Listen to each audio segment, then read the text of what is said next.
changing landscape of healthcare, innovation in neurology is imperative.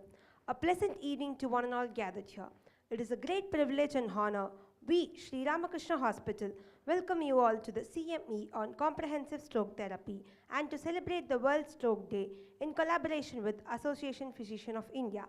I am Ms. Vashni and Ms. Vasha, your host for this delighted evening. As we move forward for carrying this serene state of mind and a grateful heart, let us all rise for the prayer song. I welcome Mrs. Ramya, Quality Control Manager, and Ms. Karthika for the prayer song.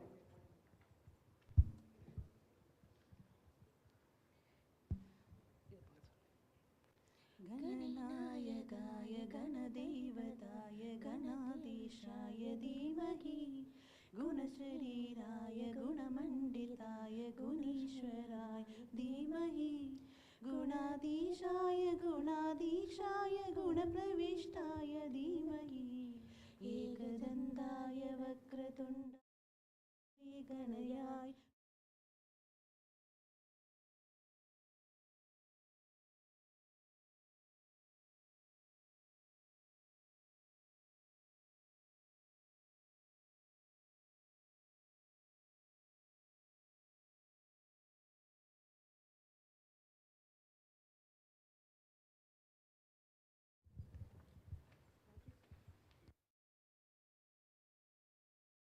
This auspicious ritual symbolizes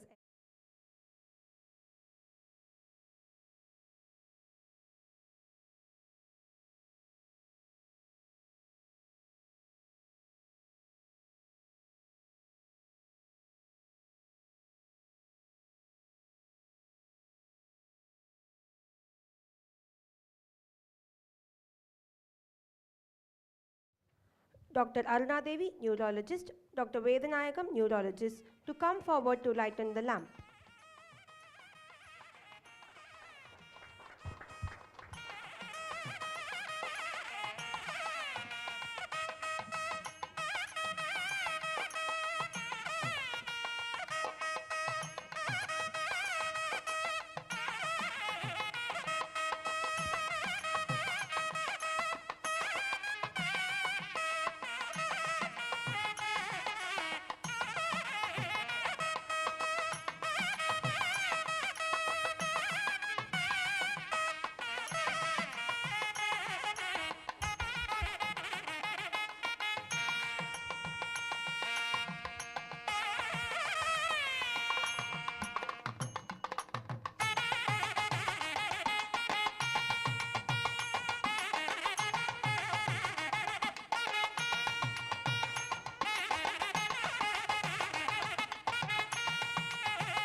Thank you so much, dignitaries. May the light of the lamp guide us all towards wisdom and understanding.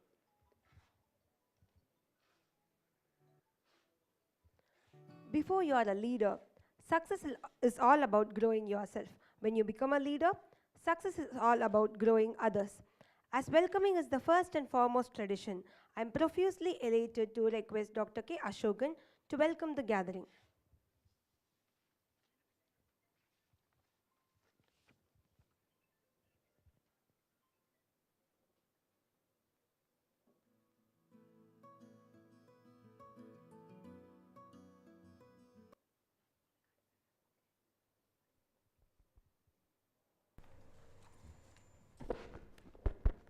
Good evening, all of you.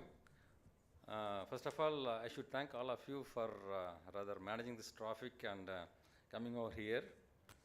So, respected Managing Trustee of SNR Sons Charitable Trust, Sri D. Lakshmi Narayana Swami, Joint Managing Trustee Sri R. Sundar, Chief Executive Officer C. V. Ramkumar, Medical Director of Ramakrishna Hospital Dr. S. Rajagopal, Medical Superintendent Dr. S. Alagappan, Professors, Seniors, my colleagues, students, and dear friends.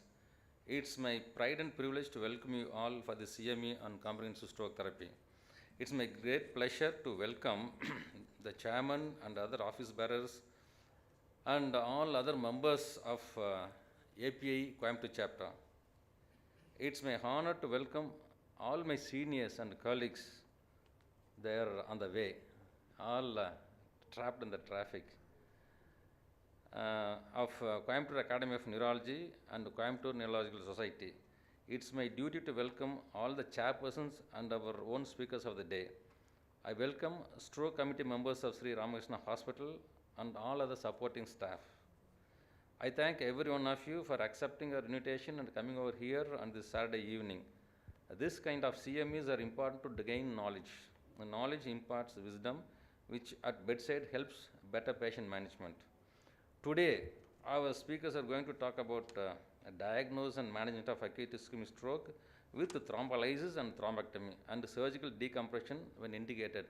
That's what we have been doing at our hospital, and I hope this present CME is going to be useful both for you and for us to update ourselves. With these few words, I welcome you all once again for the CME on comprehensive stroke therapy. Thank you all. Welcome you all. Thank you, sir.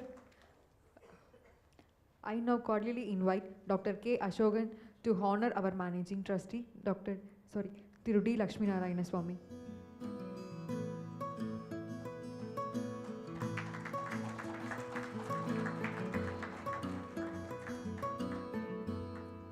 Thank you so much, sir. Followed by this, with much pleasure, I invite Dr. Murli to honor our Joint Managing Trustee, Thiru R. Sundar.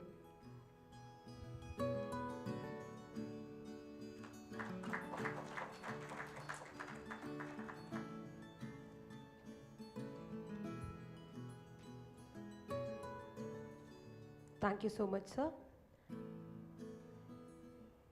Ladies and gentlemen, get ready to revolutionize stroke care. Today, we proudly unveil the CME on comprehensive stroke therapy with launch of foam board, marking a new era in visual aid facilitating improved understanding and management of stroke patients. We request all our dignitaries to launch the foam board. Along with this, we invite Dr. Aruna Devi, neurologist, Dr. Vedanayagam, neurologist, Dr. Murali, neurosurgeon, Dr. Vikram, neurosurgeon, Dr. Muthurajan, interventional radiologist, to join the dais for the release.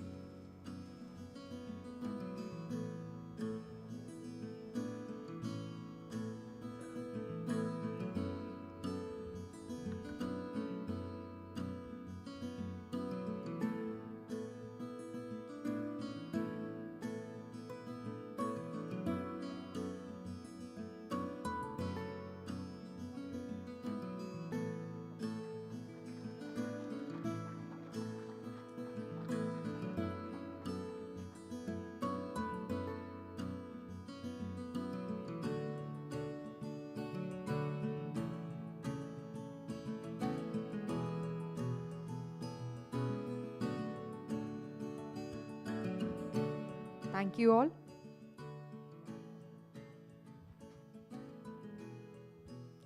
A leader's vision helps to clarify purpose and inspire commitment. It is the foundation upon which all successful organizations are built. With this being said, join me in welcoming our Managing Trustee, Dr. Sri D. Lakshmi Narayana Swami, to enlighten the gathering.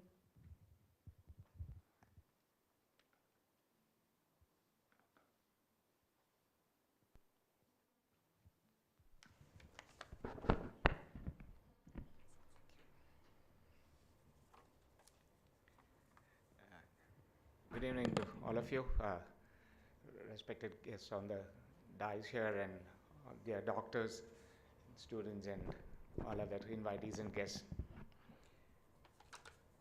I'm glad to be here amidst you all this evening at this function here, and stroke has been and continues to be a widespread disease worldwide.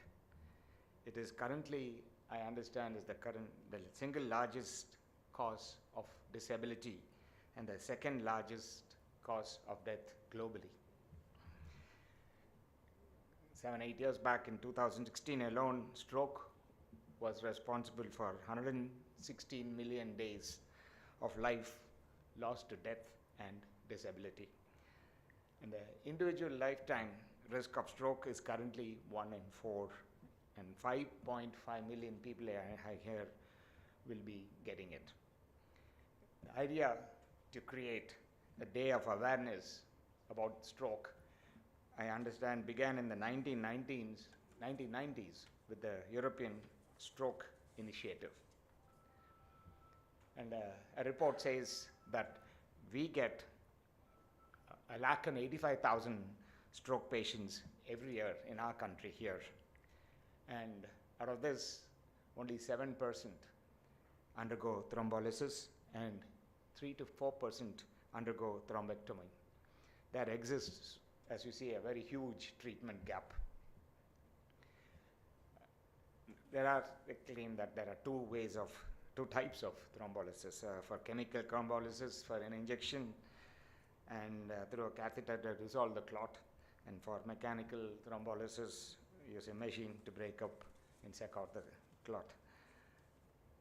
They also have a World Stroke Day campaign every year, and this year they are channeling the emotional power of sport to drive stroke awareness and to motivate all of us to take action every day to reduce the risk of stroke.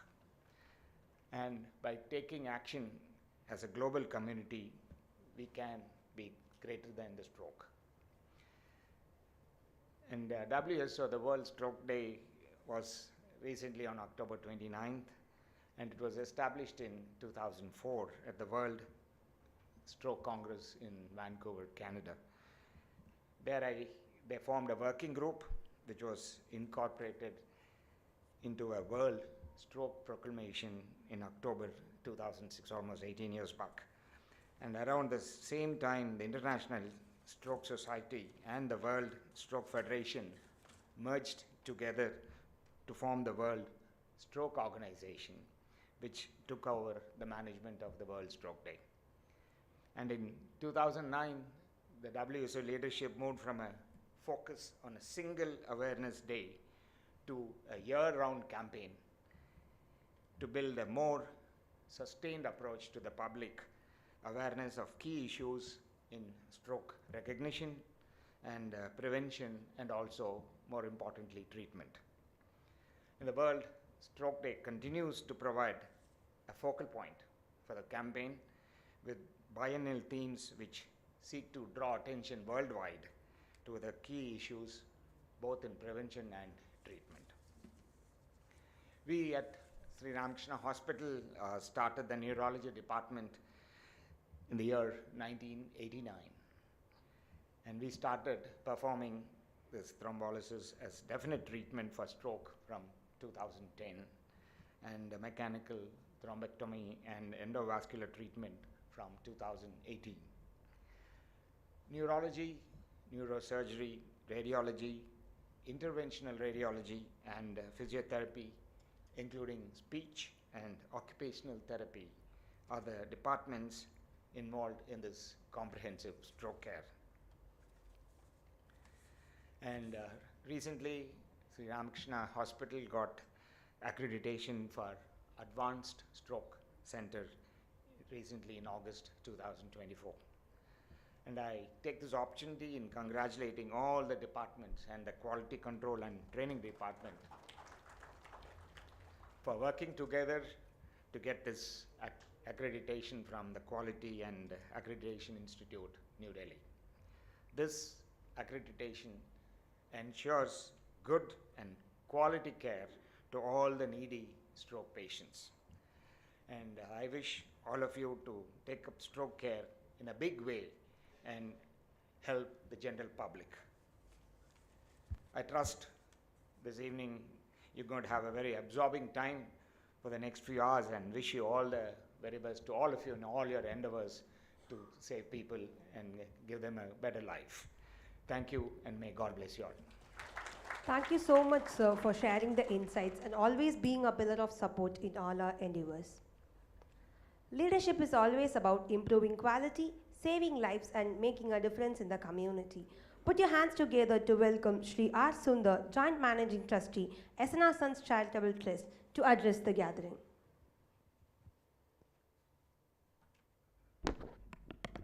Very good evening to all of you who have made it here today. Respected Managing Trustee, Thiru D. Lakshmi Narayan Swami, Chief Executive Officer, Thiru C. V. Ramkumar, respected Medical Director, Dr. S. Rajagopal, our Medical Superintendent, Dr. S. Alagappan, distinguished guest speakers, chairpersons, dear participants, it gives me immense pleasure to be here today, to be part of this program, the continuous medical education. At the outset, I would like to extend my deepest appreciation to each one of you for your dedication to the field of healthcare and your commitment to the enhancing patient outcome. Sri Ramakrishna Hospital has always been a beacon of exceptional healthcare and driven by vision to provide quality medical services to the community. The SNR & Sons Charitable Trust has a legacy of over 4 decades and has been instrumental in establishing educational institutions and healthcare centers that have consistently contributed to the society's welfare. As we all know, our journey in neurology has started in the year 1989 with the establishment of Neurology Department under the visionary leadership of Dr. K. Ashokan. Since then, we have witnessed remarkable progress in the field of neurology and stroke treatment, and continuously setting benchmarks. And in 2010, we initiated the official thrombolysis as a definitive treatment for stroke, marking a significant advancement in our approach to acute stroke management. Recognizing the need for more sophisticated interventions in 2018, we expanded our services to include mechanical thrombectomy and endovascular treatment. Adapting to the latest technologies and advancements to save lives and improve patient outcomes, these milestones are witness to our ongoing commitment to delivering the highest standards in healthcare at our hospital. Our stroke center is accredited by the Quality and Accreditation Institute of India, which reflects the dedication of our team, the team of neurologists and the quality control team who are responsible for this award. And equipped with a cutting-edge technology and our team comprising of highly skilled neurologists, neurosurgeons, interventional radiologists, and rehabilitation specialists. Collaborate seamlessly to offer all-inclusive approach to patient-centric and outcome-oriented therapies. From acute interventions to comprehensive rehabilitation, our multidisciplinary team ensures that every patient receives a rapid, effective, and individualized treatment. Furthermore, our commitment to continued medical education, such as this conference, reaffirms our belief in the power of knowledge sharing and collaboration. We are driven by the mission to keep our medical fraternity abreast of the latest advancements in stroke care, ensuring that we remain in the forefront of the medical innovation. As we gather here today, let us be reminded of our shared responsibility to empower ourselves with knowledge, innovation in our practices, and strive relentlessly to provide the best possible care to our patients. Together, we can make significant strides in combating the devastating impact of stroke and improving the quality of life of our countless individual patients. Thank you all for the unwavering dedication and for joining us in this endeavor to advance stroke therapy. I wish you all a highly productive and enlightening session today. Thank you all. Wish you all the best. Thank you so much, sir, for sharing our achievements and milestones and always being the driving force behind our success. And here comes a special moment. Sri Ramakrishna Hospital has been awarded the certificate for Advanced Stroke Center on 9th August 2024. The assessment of our center was held on 22nd and 23rd of July 2024. The entire process was initiated in February 2024 and completed the assessment in July 2024.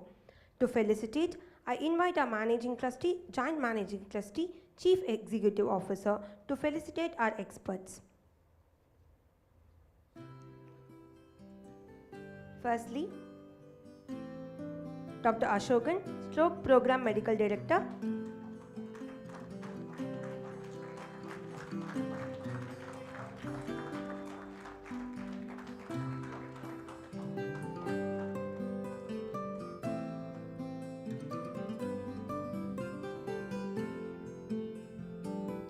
Followed by Dr. Aruna Devi, Neurologist.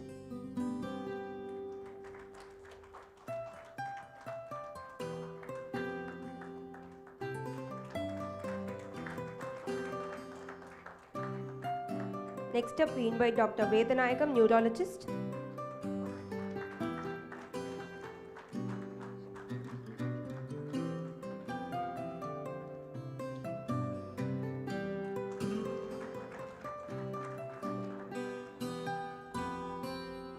Followed by this, Dr. Murali, Neurosurgeon.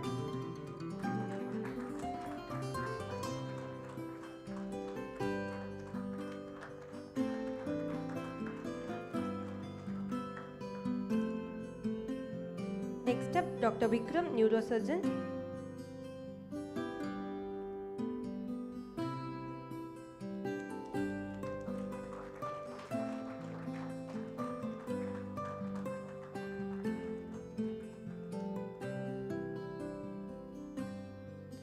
Dr. Muthurajan, Interventional Radiologist.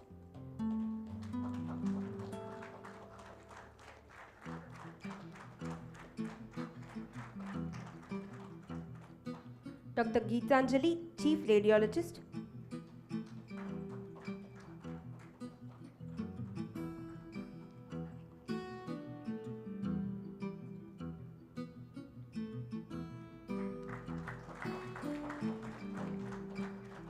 Dr. Manjunathan and Dr. Parthiban, ER Physicians.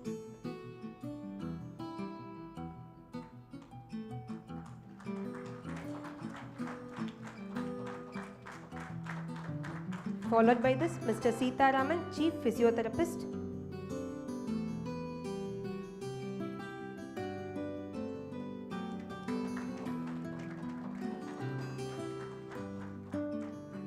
Next up, Mrs. Ramya, Quality Control Manager.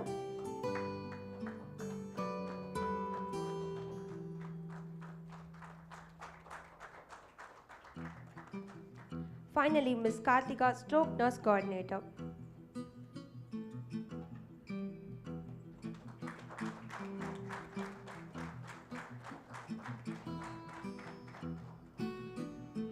Thank you so much all. Put your hands together for the stroke team of Sri Ramakrishna Hospital for this accreditation. We request the dignitaries to take your seats off the dais.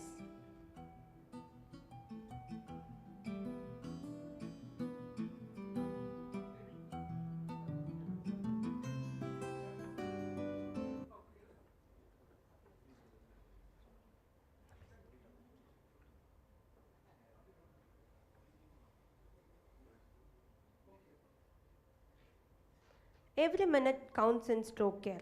Join us to watch a visual representation of stroke awareness enacted by our talented hospital staffs on account of World Stroke Day campaign. This mime emphasizes stroke awareness, promote prevention and support stroke survivors. Over to the AV, please.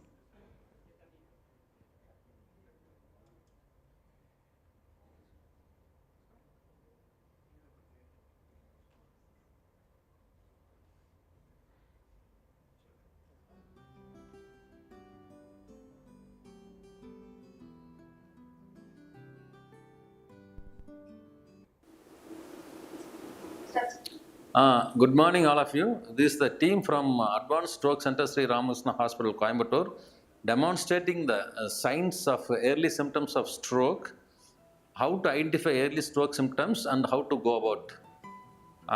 Because this to create awareness among public and practicing physicians. B fast is the acronym developed. B is losing balance. Next. E, that is eye sign, blurring of vision or loss of vision. Then F means drooping of the face on one side. A, drifting of the arm. S means slurred speech or loss of speech. T means time to call ambulance, time to start treatment. Because 4.5 hours is the window period. And if you could reach the hospital within the 4.5 hours of window period, we can start the definite treatment of thrombolysis and thrombectomy and make the patient better and cure the stroke. Thank you. That was a delightful scenic presentation. Thank you all for showcasing such a remarkable performance.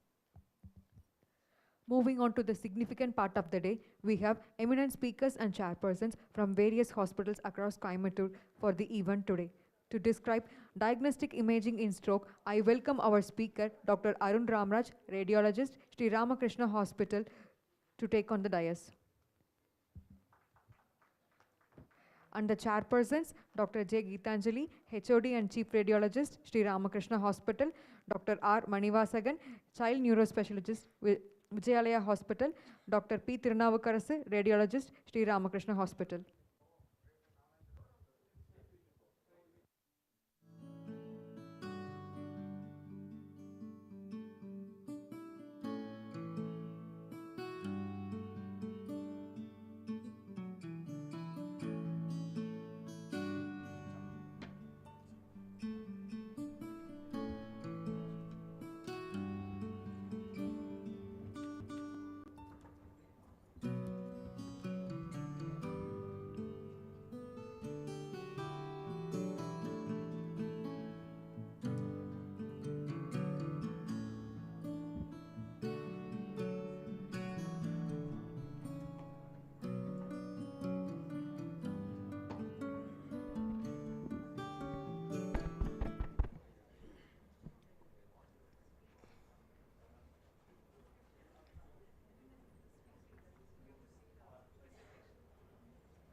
Good evening all. It gives me great pleasure to introduce Dr. Arun Ramraj, consultant radiologist in Ramakrishna Hospital. Dr. Arun has more than 15 years experience in the field of radiology. His main interest is in neuroradiology. He has presented various papers at national and state level conferences. So today Arun would be talking on imaging in acute stroke. Arun, the stage is yours. Thank you, madam. Good evening, all. In the next 15-20 minutes, we will see a short presentation of imaging in acute stroke. Stroke is defined as rapid development of focal or global disturbance of cerebral function. It can be differentiated into ischemic stroke or hemorrhagic stroke. The causes of ischemic stroke are large vessel occlusions, small vessel infarct, cardiac emboli, blood disorders, and vasculitis. Normal brain receives a blood supply of around 60 to 100 ml per 100 gram per minute, and threshold for ischemia is less than 22 ml per 100 gram. Before going into the imaging of acute ischemic stroke, we have to understand the zones of ischemia. There are three zones. One is the infarct core, ischemic penumbra, and benign oligemia. Infarct core and ischemic penumbra will present with functional deficit. That is, there will be symptomatic. There will be loss of function, and after successful revascularization of the occluded vessel, ischemic penumbra will return to normal. Infarct core will never return to normal, and it carries a risk for hemorrhage. So, coming to the imaging of acute ischemic stroke, we have to study the 4 P's: parenchyma, pipes, perfusion, and penumbra. There are 2 protocols. Either it can be a CT based protocol or an MR based protocol. Coming to the CT based protocol for acute ischemic stroke, it is CT brain with CT multiphasic CT angiogram, CT perfusion, and we will see dual energy CT applications. The first and foremost thing in imaging in acute ischemic stroke is to rule out hemorrhage and to confirm the presence of ischemic stroke. The CT findings of acute ischemic stroke are hyperdense MCA sign. This hyperdense MCA is due to the blood clot within the vessel. If you compare with the contralateral side, this right MCA is appearing hyperdense. The next is the obscuration of lentiform nucleus. As we see here, the left lentiform nucleus is well seen, right lentiform nucleus is obscured. The third one is the insular ribbon sign, which is nothing but loss of normal cortical hyperdensity in the insula. See the contralateral side, the insula is showing is hyperdense. Here it is hypodense, which is better appreciated in the stroke window. We can adjust the window level such that the stroke is better appreciated here. It is the stroke window. Then is the loss of grey matter white matter differentiation. See, this is grey matter white matter differentiation is well seen here. Here it is lost with sulcal effacement. The sulci are effaced. So these are the CT findings of acute infarct. So coming to aspect score, 10 areas are marked in the CT, which is taken at the level of basal ganglia and supraganglionic level, and we have to detect a point of 1 from the total score of 10 for each area of infarct that is involved. An aspect score of less than 7. An aspect score of less than 7 suggests an infarct size of greater than 1/3 of the MCA territory. Similarly, for posterior circulation stroke, this is the PC aspect score, 2 points for brain, pons and medulla, and 1 for thalami, occipital lobe, and cerebellum. A PC aspect score of less than 8 indicates poor outcome even after successful recanalization of the occluded vessel. So coming to the MR based protocol, nowadays we have a faster MR scanners with MR stroke protocol scan time as less as 6 minutes. We do diffusion weighted image, flare sequence, susceptibility weighted sequence, MRA, followed by MR perfusion if necessary. Coming to diffusion weighted image is the gold standard for detection of ischemic stroke. Changes in diffusion and ADC occur within minutes of onset of ischemia, and it provides an infarct core volume. We usually use a higher B value, which increases sensitivity in picking up the acute infarct. DWA is more sensitive in picking up posterior circulation and acute lacunar infarcts. Diffusion negative stroke is possible, particularly in posterior circulation stroke. You will see this case is a 14-year-old male who is a known case of atrial fibrillation. He presented with the right-sided hemiparesis. This MR was taken within 20 to 30 minutes of onset of symptoms. We are able to see the thrombus in the MCA branch here, and there are subtle changes seen in the left MCA territory, subtle hyperintensity in the diffusion and hypointensity in the ADC. So another patient with an acute lacunar infarct showing restricted diffusion in the left basal ganglia, and this CT image was taken after 24 hours of onset of symptoms, and we are unable to pick up the lacunar infarct. So lacunar infarct is better seen in the MR diffusion weighted image. Flare changes in acute infarct may occur by 3 to 6 hours. Diffusion flare mismatch in an 1.5 Tesla MR scanner indicates an infarct duration of less than 4.5 hours. However, in a 3 Tesla scanner, about 40% of the acute infarcts may show flare hyperintensity even in less than 4.5 hours. The other finding to look for in the flare is the leptomeningeal collaterals will appear as sulcal flare hyperintensities. We will see this. It is a young male with an wake-up stroke. There is a large infarct in the left MCA territory. However, the flare appears normal. So there is a diffusion flare mismatch here. Diffusion is showing infarct. Flare, there is no signal, no abnormal signal intensity. So the infarct duration is less than 4.5 hours. It is a hyperacute infarct. Another elderly female with known case of atrial fibrillation with a thrombus in the left MCA territory, in the left MCA branch, we are able to see an acute infarct in the insula. See the Sylvian fissure here. Sylvian fissure here is showing flare hyperintense foci, which are nothing but the leptomeningeal collaterals. So coming to SWI image, SWI will show thrombus within the occluded vessel. There is a vascular susceptibility sign, and we can measure the clot length.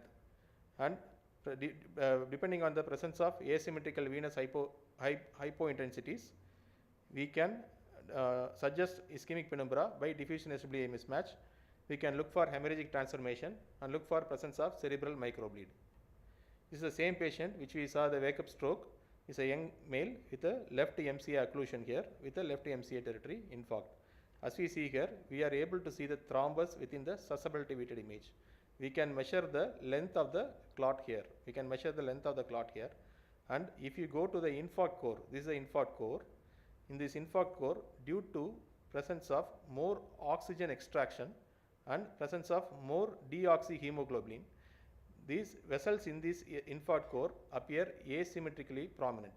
So this asymmetrical prominence is really seen in the infarct core. Here the diffusion and SWI are matching. If you compare this with another patient with a similar right MCA thrombus with occlusion, there are small infarcts in the right MCA territory. In SWI, the asymmetrical vessel prominence is seen in a larger area than in the diffusion weighted abnormality. So there is a definite diffusion SWI mismatch suggestive of ischemic penumbra. Similarly, for small vessel disease, here is an elderly female with hypertensive microangiopathy showing multiple old lacunar infarcts in the basal ganglia, thalami and coronary aorta. There is an acute infarct in the right hemipons. We are able to see the cerebral microbleeds. There is small petechial hemorrhages, old petechial hemorrhages in the thalami, basal ganglia and in the brainstem. Coming to hemorrhagic transformation, here is a right MCA territory infarct showing petechial hemorrhages in the right MCA territory within the infarcted area, and this is hemorrhagic transformation, that is hemorrhagic infarct type 1. If these petechial hemorrhages are confluent and large, then it is hemorrhagic infarct type 2. The third category is the parenchymal hematoma. See, this is the infarct territory, this is the hemorrhage. If the hemorrhagic area is involving less than 30% of the infarct area, then it is hemorrhagic transformation, that is parenchymal hematoma type 1.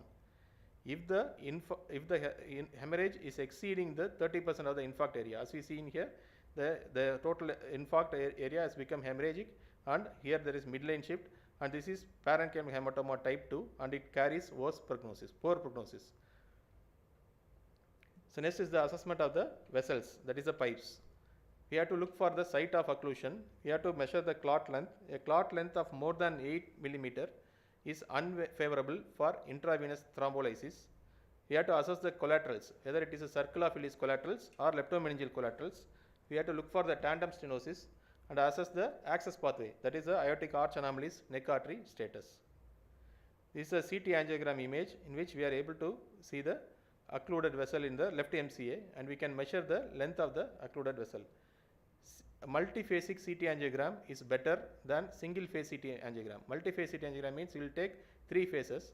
Here there are three sets of patients of 3 different individuals. All of them are having left MCA occlusion, and as we see here in the third phase, the number of vessels in the left MCA territory is more in the first one. So here there are good number of collaterals are there.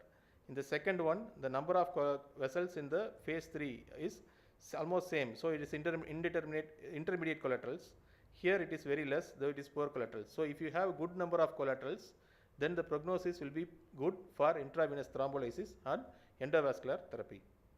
So we will see this as an example. It's a 56-year-old male who presented with right-sided hemiparesis. He came to the hospital within 24 hours of onset of symptoms. So this is the MCA dot sign. That is the thrombus seen in the left MCA. We are able to see the acute infarct in the left frontal and occipital lobe. We have done the CT angiogram, and the CT angiogram shows total occlusion of left ICA from its origin. There is a tandem stenosis in the left MCA in the proximal M1 segment. The multiphasic CT angiogram shows good number of collaterals, and the patient underwent mechanical thrombectomy, and after thrombectomy there is successful recanalization of the left ICA and left MCA. However, the patient developed hyperdensities in the left temporal and occipital lobe, which is extending into the lateral ventricle, suggestive of hemorrhage. So this is a dual energy CT. This is application of dual energy CT. In dual energy CT, you can suppress the iodine. And this is the iodine suppressed image. And if you see here, the left occipital hyperdensity is suppressed, suggesting of this is iodine. This is not hemorrhage. And the temporal hyperdensity is not suppressed. So dual energy CT can differentiate hemorrhagic transformation from post-angiogram contrast staining. The other application of dual energy CT is the carotid bifurcation. We are able to see dense calcified plaques. These calcified plaques can be removed using dual energy CT for better assessment of the luminal narrowing. So this is the other application of dual energy CT pertaining to acute ischemic stroke. So next is the assessment of the perfusion.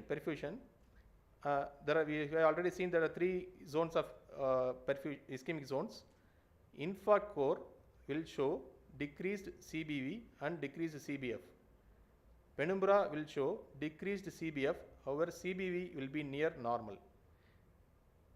Benign oligemia it is difficult to differentiate benign oligemia radiologically. So there are either we can do CT perfusion or MR perfusion. CT perfusion needs contrast, 50 ml of contrast at the rate of 4 ml per second followed by saline chaser. The total scan time is 60 seconds. We will see this with an example. It's a 70-year-old male with right PCA territory infarct. And we have done the CT angiogram. There is absent flow in the right ICA, right MCA, and in the right PCA. This is a cerebral, we will get 4 maps. This is cerebral bed volume, blood flow, mean transit time, and Tmax. If you see here in the right PCA territory, there is a defect in the CBF, and the same defect is seen in the CBV. So this is infarct core. If you look into the right MCA territory, there is a right MCA territory, there is a definite perfusion defect seen in the CBF. However, CBV is maintained. So this area is ischemic penumbra, and this is the infarct core. Similarly, if you go for an MR based perfusion studies, there are 3 types of MR based perfusion studies. 2 of them require contrast, and the most commonest is the DSC perfusion. As you see here, there is a left MCA narrowing here with left MCA infarct, and if you see the perfusion defect, CBV and CBF are decreased, and if you compare the perfusion defect with the size of the infarct here, both of them are matching. It means this infarct is complete. As opposed to this case, this patient, you see an 18-year-old male with a right MCA occlusion. There are infarcts in the right MCA territory. Here the CBF is reduced, CBV is maintained, and if you compare the diffusion with the perfusion image here, there is a diffusion-perfusion mismatch suggestive of penumbra, and these patients will benefit from intravenous thrombolysis or endovascular therapies. Similarly, MR perfusion, there is a non-contrast perfusion. It is called arteriospin labeling. It can be done by tagging the blood that is flowing towards the brain, and it is a non-contrast perfusion. It takes 2 minutes. And as you see here, there is a right MCA territory infarct, secondary to and right MCA narrowing, and if you see here, there is a perfusion defect in the ASL. This is actually cerebral blood flow. We will get only CBF maps here, and depending on the perfusion diffusion mismatch, we can suggest the possibility of ischemic penumbra. So the last one is vessel wall imaging. It's an advanced neuroimaging technique. We will do a TOF MRA followed by T1 weighted vessel wall sequence before and after administration of contrast, T2 vessel wall sequence. Vessel wall imaging will help to differentiate the etiology of the infarct, ischemic stroke. Here is a 41-year-old female who presented with a left MCA territory infarct. There is a significant narrowing in the cavernous segment of left ICA. There is a tandem stenosis in the left MCA. In the vessel wall imaging, The left MCA is showing eccentric wall thickening with T1 hyperintensity, which is enhancing with contrast, which is classically seen in atherosclerosis. So atherosclerosis will have eccentric wall thickening with enhancement, as opposed to in another patient with multiple infarcts and bilateral cerebral parenchyma, that is right MCA narrowing here. Here the vessel wall imaging shows concentric thickening with enhancement. So whenever the vessel wall imaging shows concentric wall thickening with enhancement, it is vasculitis. Eccentric wall thickening with enhancement is atherosclerosis. This another patient with the right dorsolateral medullary infarct. We are able to see a dissection flap in the intracranial segment of right vertebral artery, and the vessel wall imaging we are able to see eccentric wall thickening with T1 hyperintensity, suggestive of intramural hematoma, and often these lesions will enhance with contrast. So the dissection will be eccentric wall thickening. However, there will be T1 hyperintensity secondary to intramural hematoma. So coming to the advantages and limitations of CT. CT is easily available, less scan time, cost effective, easy to detect acute hemorrhage. However, CT is normal in nearly half of hyperacute infarcts. It is poorly sensitive in picking up brainstem and acute lacunar infarcts. It is better to assess the collateral status. However, it involves radiation. CT angiogram is contraindicated in patients with renal dysfunction. Coming to advantages and limitations of MRI. MRI has a greater scan time and it's relatively expensive. MR perfusion, non-contrast perfusion is available. It is highly sensitive in picking up acute ischemic stroke, particularly in posterior circulation lacunar infarcts. Vessel wall imaging is possible, and MRI is indicated in evaluation of stroke mimics. So the take-home message is, for acute ischemic stroke less than 4.5 hours, CT-based protocol is preferred. MRI is more sensitive, specific and comprehensive than CT in stroke imaging, and it is problem solving in CT indeterminate or negative stroke, posterior circulation stroke and tumor mimics. MR-based stroke protocol done in few centers based on availability and expertise. Thank you. Thank you, Dr. Arun, for giving a comprehensive insight on stroke imaging. Any questions from the audience?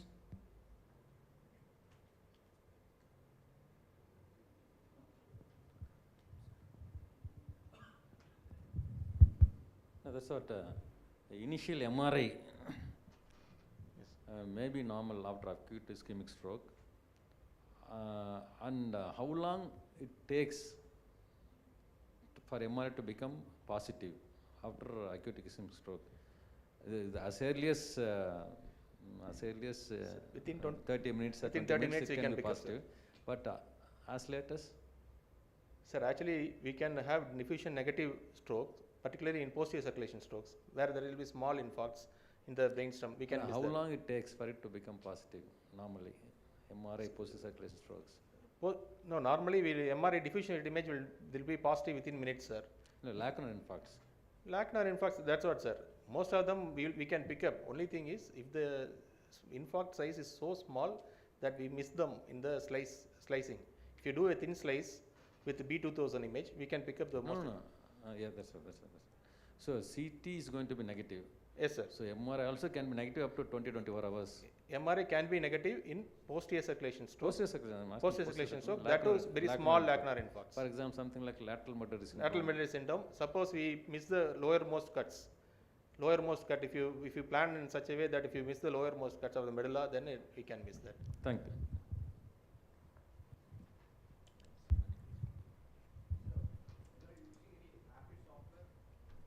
No, sir. It was a nice lecture and wonderful. So as you correctly said, sometimes we may miss the medullary infarct even in MR. So, but clinically it is correlating with the stroke, posterior circulation stroke. This is one thing for especially the postgraduate. So even negative MR in especially a lower medulla, small infarct may be missed, and clinically if it is well with the correlate with the stroke, and we have to treat like a stroke, and we can repeat the MR after 24 hours. So thank you, very nice lectures. Thank you, sir. Thank you. Thank you so much, sir, for such a detailed and illuminative description. We request you to stay back, sir, and we request your chairpersons to stay back for a moment. We request our Medical Director Dr. Rajagopal to honor the speakers and chairperson with a memento as a small token of gratitude and appreciation.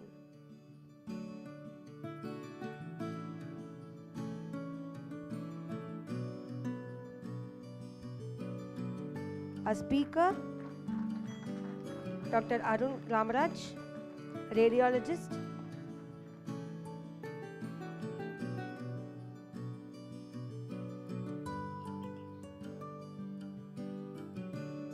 Followed by Dr. J. Geetanjali,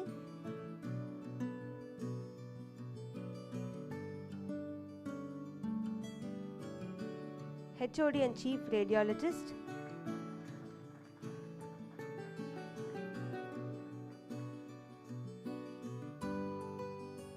Followed by Dr. Manivasagan, Child Neuro Specialist, Vijaya Hospital.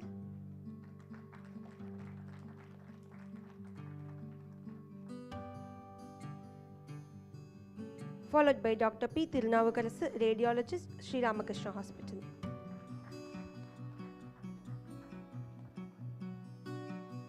Thank you so much, sir. Moving to the next part, I call upon Sri C.V. Ramkumar, Chief Executive Officer, Sri Ramakrishna Hospital, to present the mementos to Dr. Ashokan,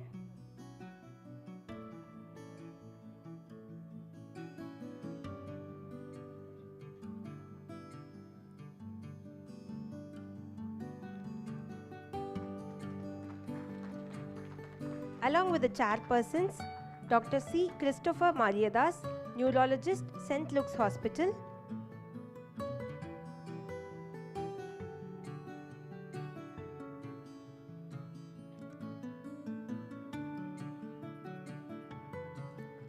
followed by Dr. Captain Govindarajan, Neurologist, Surya Neuro Center,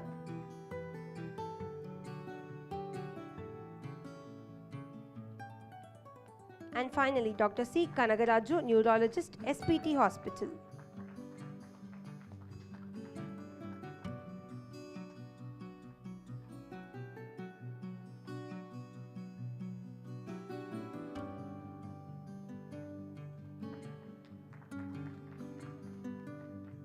Thank you so much, sir, for doing the honors. Next up, to speak about thrombolysis in acute ischemic stroke, I invite our speaker, Dr. N. Vedanayagam, Neurologist, Sri Ramakrishna Hospital.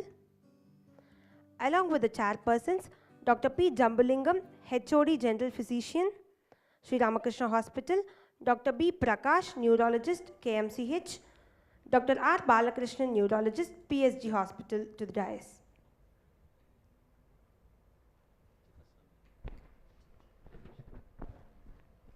So we invite Dr. Chinnasamy,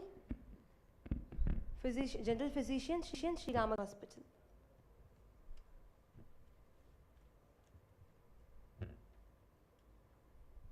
Greetings.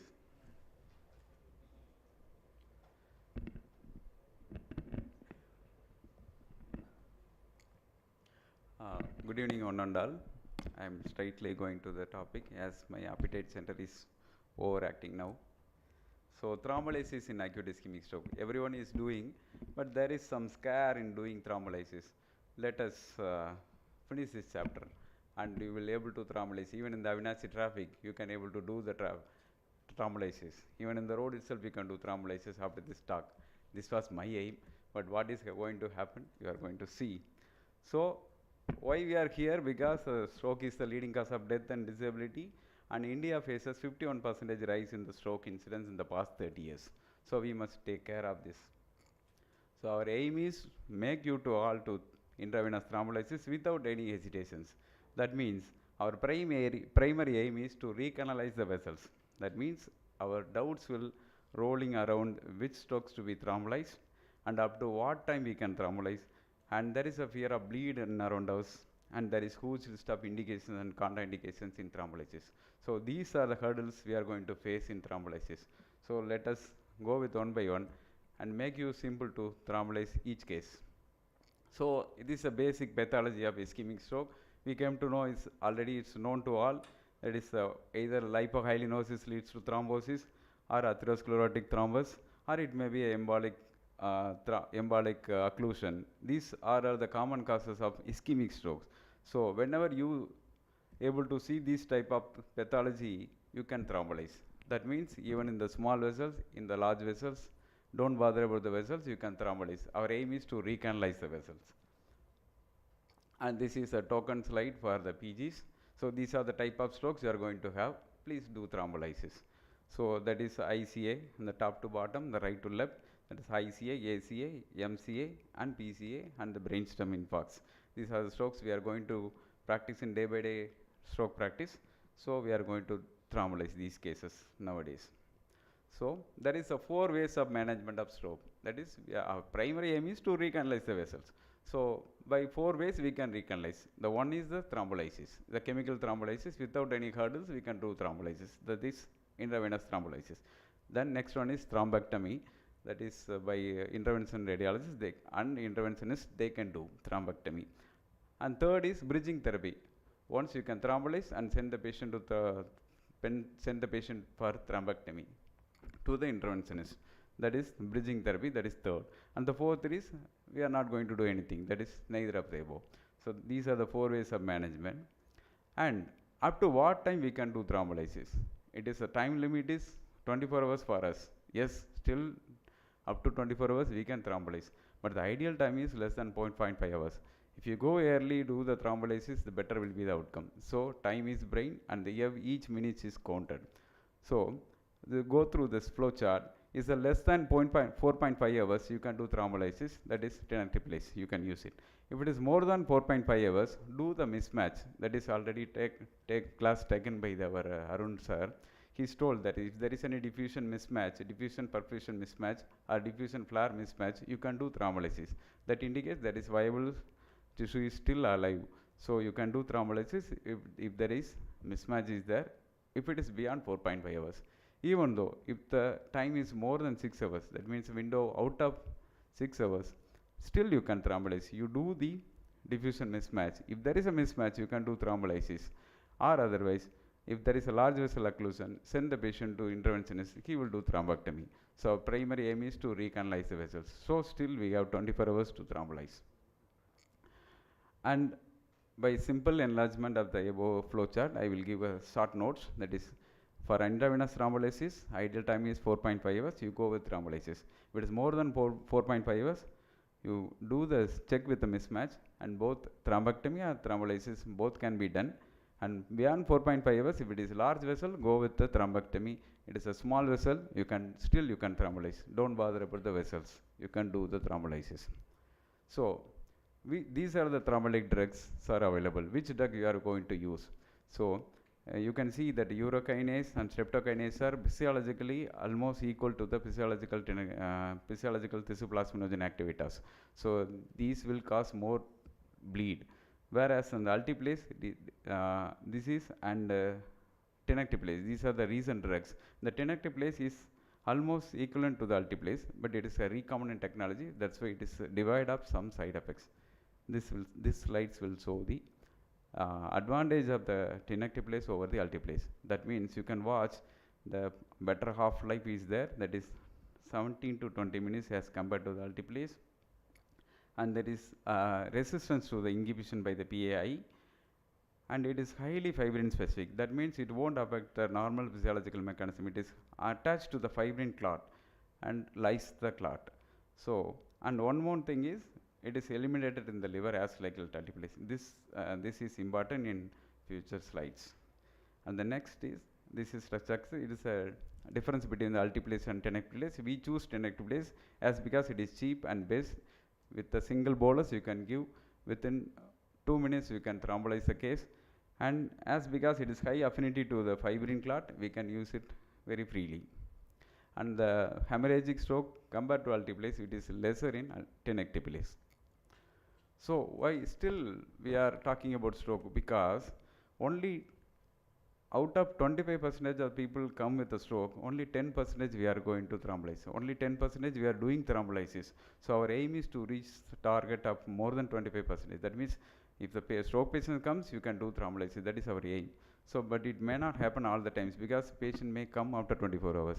So that's why even though eligible patients are 25%, we are doing only 10%. Our aim is to make it more number of thrombolysis. and the mortality rate of acute ischemic stroke patient was 14%. But if you thrombolyze, the mortality is coming down, that means 10%. So if you do thrombolysis, you are going to save 4 out of 100 patients. So do thrombolysis. So I will start with some scenario. So will you thrombolyze this case? She is 61 years female, hypertension, diabetic and CAD and CKD. So she was not on dialysis. She presented with stroke within 4.2 hours, acute aphasia and right hemiplegia. So eloquent area is involved, that is speech is affected. This is a case for you. Will you thrombolyze this case or not?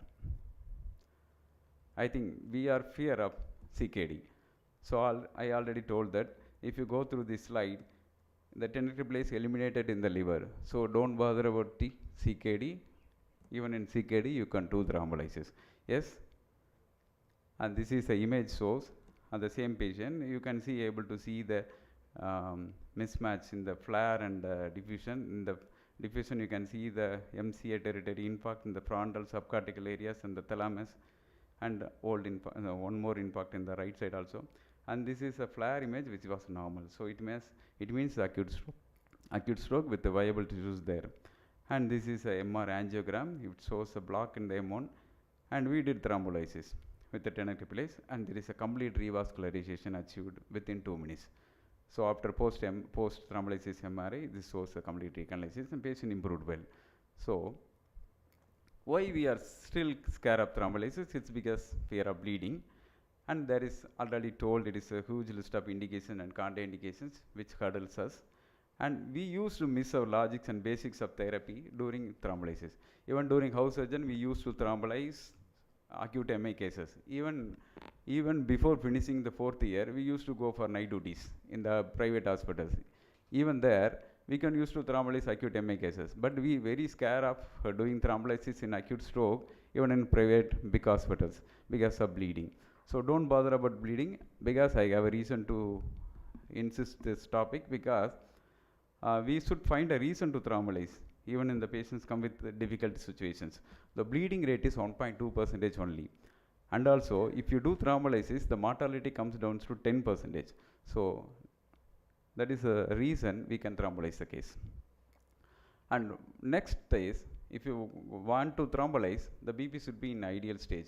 If the BP is high, definitely they are going to bleed. So what is ideal BP? This is a slide which shows if you have high BP, you control the BP and do the thrombolysis. That is our aim. So intravenous thrombolysis, ideal BP is less than 185. Some centers we used to make it for better appearance, for better outcome, we make it as 165 to 170 is ideal. So, but in the guideline says it's 185 is ideal, and we can do thrombolysis. Still, even the BP is high, you can do thrombolysis. If it is more than 200, control the BP and do thrombolysis. If you are not going to do thrombolysis, don't control the BP. Let us as such. So we should know the better knowledge of bleeding conditions and clinical reasoning. Then only we can able to thrombolyze or not, we can come to know.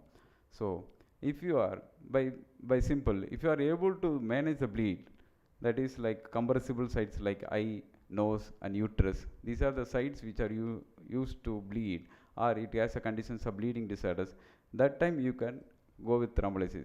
That means if you are able to manage the bleed, you can do thrombolysis. And if the bleeding source is already treated, like aneurysmal hemorrhage, subarachnoid hemorrhage, that was treated already, still you can go with the thrombolysis. And recent surgery, simple surgeries, it is usually 3 weeks. For major surgeries like cardiac surgeries and abdominal surgeries, abdominal bypass surgeries, it is more than 3 months. So after then you can do thrombolysis. So clinical reasoning, recent bleeding from GIT, healing time is 3 weeks. So after 3 weeks you can do thrombolysis.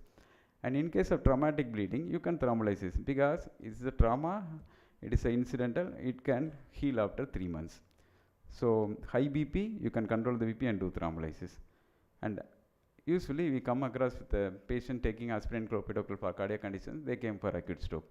Will you thrombolyze or not? Yes, you can do thrombolysis, because aspirin and clopidogrel are not harmful for bleeding conditions. So in pregnancy also, you can talk with the parents, the parents and husband, and get a consent and do the thrombolysis. And the risk of fetus is explained, but you can thrombolyze, because mother is more important for us rather than the child. So these are the conditions you are not going to thrombolyze, because clinical reasons you can't do thrombolysis. In case of spontaneous bleeding disorders like SAH, STH, low platelet counts, these are the conditions you should not touch, you should not thrombolyze. And ticagrelor, prasugrelor, you should not do thrombolysis. And the patients with the brain tumors, you can't do thrombolysis. And systemic malignancy, the malignancy is bleeding, you can't do. And vascular anomalies, mainly the arteriovenous malformations, cavernoma, you can't do thrombolysis because it is already the defective vessels, it will bleed easily. And these are the clinical situations for better understanding of those slides. So age is not a contraindication. Even less than 16 years, you can do thrombolysis. And more than 80 years, you can do thrombolysis. The pre-existing disability, if it is poor life expectancy is there, don't do thrombolysis, let them as such to have a stroke. And if it is a stroke, a recurrent stroke, if it is less than 6 weeks and with it is small stroke, still you can do thrombolysis. It is a silent stroke, yes, you can go with the thrombolysis even within 6 weeks of time. For the large strokes or hemorrhagic strokes, don't do thrombolysis.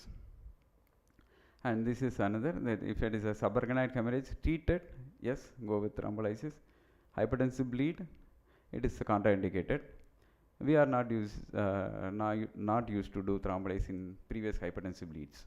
So in subdural hematoma, if it is spontaneous, don't do thrombolysis. If it is major trauma related, yes, it will heal, so you can do thrombolysis. Subdural hygroma, it is a chronic condition, never mind, you can do thrombolysis. And microbleeds, already seen in these slides. So microbleeds, if it is less than 10, you can do. Malignant tumors, don't do. And inactive malignant tumors, it is okay. And benign tumors, you can okay. A systemic malignancy, if the patient is willing and the life expectancy is more than 6 months, you can do. So thrombolysis in aneurysms, it is less than 10, you can do thrombolysis, but it should be get a consent. And if it is more than 10 and more than above that, you don't do thrombolysis because aneurysm is a defective vessel. So be careful. Yes, the next thing is AVM. It is already told that AVM and cavernomas are anomalous vessels. It can bleed at any time. Even spontaneous bleed will occur, don't do thrombolysis. But in case of developmental anomalies, the vessels will not be fetal. It will be adult vessels. So you can do thrombolysis like capillary telangiectasia.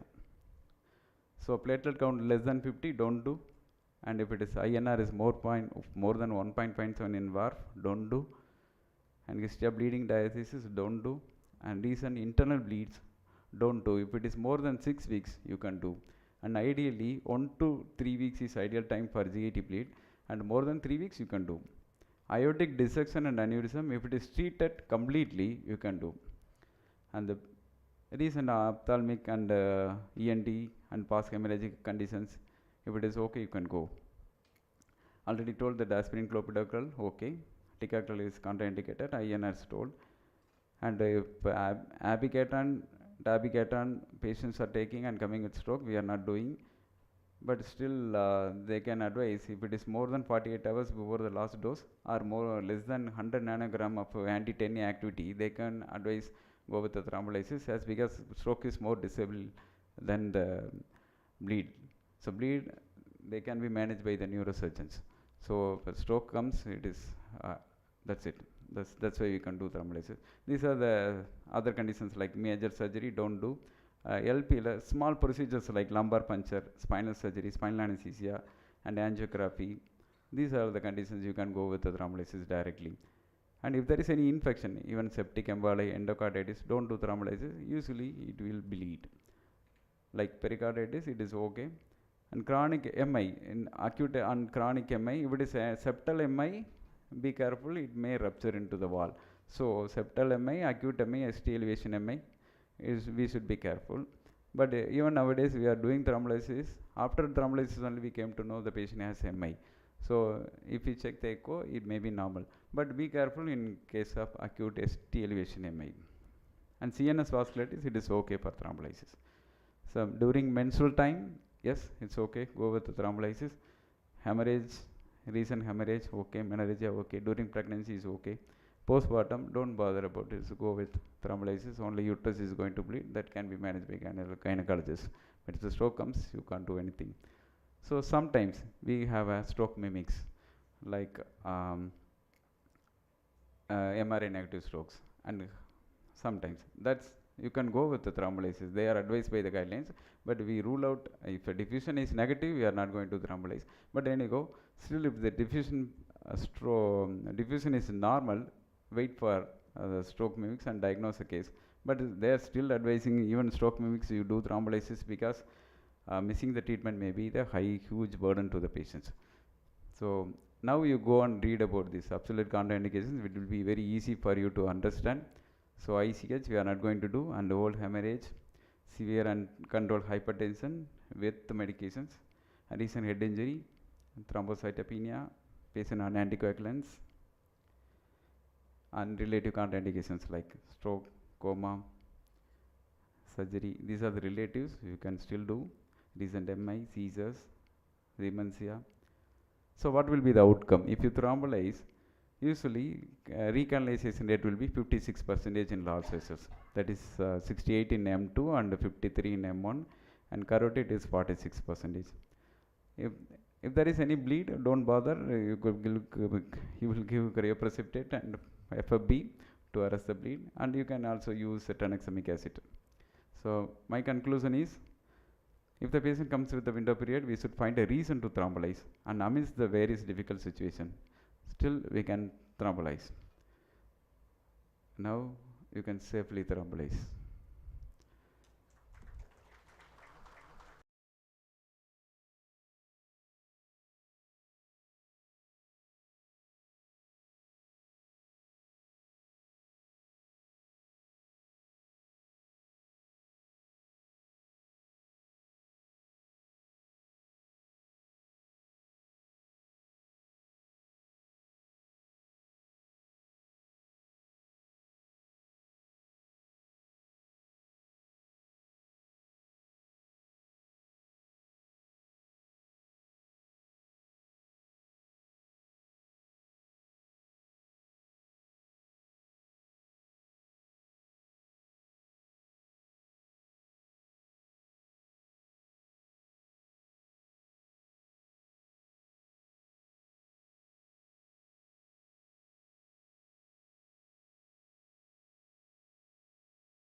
it enable the patient to go back to their job soon. So what is our responsibility? To identify the strokes at the earliest, train our OPD staffs and to inform us if the patient comes with symptoms of stroke, not to make them wait and see them as soon as possible as they come to the hospital with appropriate triaging, identify stroke and refer them to the scan center at the earliest or to the comprehensive stroke care center. If we are sending to the scan center, we need to alert the respective radiologist about the possibility of stroke. The radiologist in turn should alert the physician and also guide the patient appropriately without wasting the precious time to intervene. And so, what do we do in our center? On arrival to ER, we activate our system of code stroke. All involved in stroke are informed about the arrival of stroke patients. We do have a WhatsApp group. Patient is examined and NIHS is done and sent for imaging. After imaging, either thrombolysis or thrombectomy or both are depending upon the need. Sometimes patients are advised decompressive craniectomy at the earliest. What if it is only a TIA? Our responsibility is more. The patient who is with imminent symptoms of developing a stroke needs to be treated to prevent it. We need to evaluate for the probable cause of stroke to treat it. Why is it important to treat lacunar strokes? We need to find out the cause of lacunar stroke. Some of them may be a prodrome to a larger stroke. So if we find out the appropriate cause, we can further prevent the next larger stroke. So next, going to the topic of mechanical thrombectomy. Mechanical thrombectomy is a groundbreaking treatment for acute ischemic stroke caused by occlusion of large vessels. Its efficacy over intravenous thrombolysis has been proven in multiple trials with a lower number to treat than percutaneous coronary angiogram for intervention for acute MI. However, access to the key treatment modality remains limited. So, what patients can undergo mechanical thrombectomy?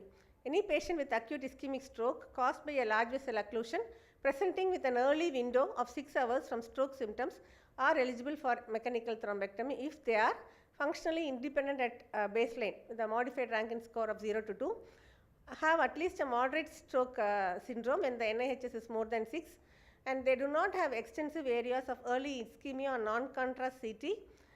Cutoff of aspects of more than 5 can be used, and mechanical thrombectomy is usually done as a bridging treatment following thrombolysis if a patient has associated LVO.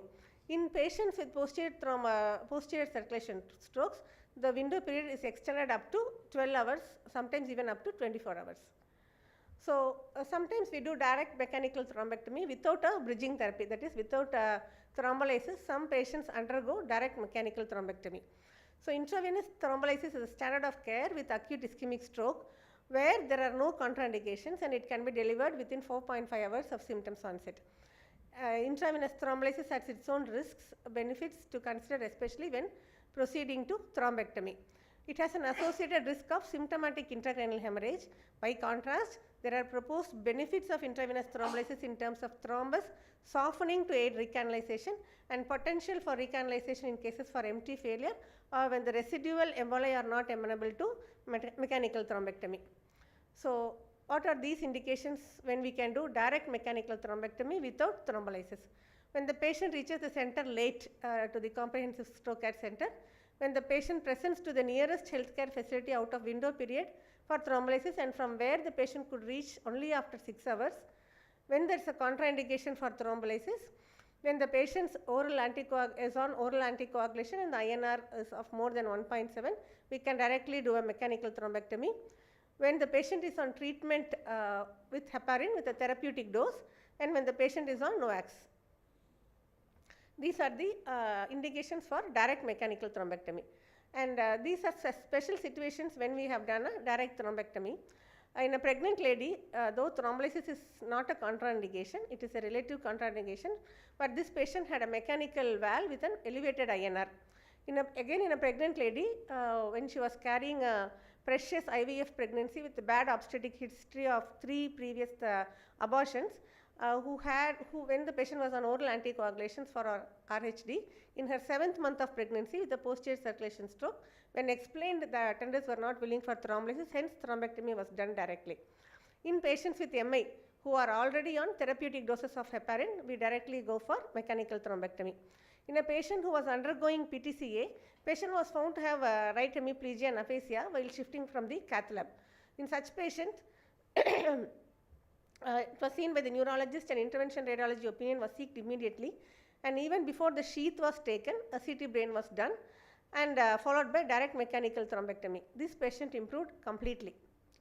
So this is 2-3 case capsules. Mrs. B, who was 62 years, came with complaints of slurring of speech and altered sensorium with a window period of 2.5 hours. NIHS at presentation was 6, and his MRI showed some infarcts in the cerebellum and in the pons, and with a basilar artery occlusion. A patient underwent thrombolysis. The patient was explained about the need of thrombectomy, but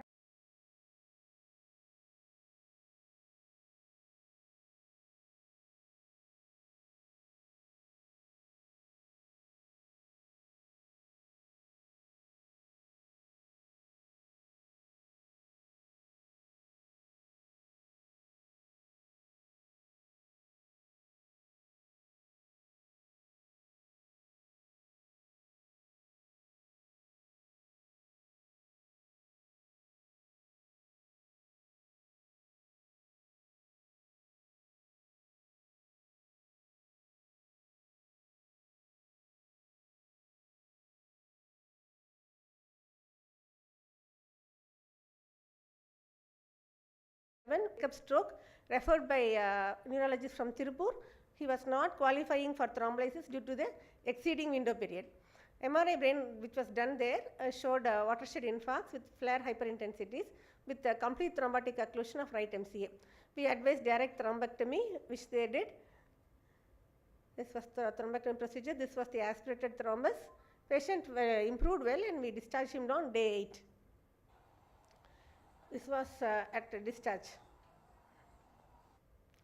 And this is case number 3, when a 58-year-old male came with complaints of giddiness followed by left upper and lower limb weakness associated with slurring of speech since 12 a.m. midnight on 24/12.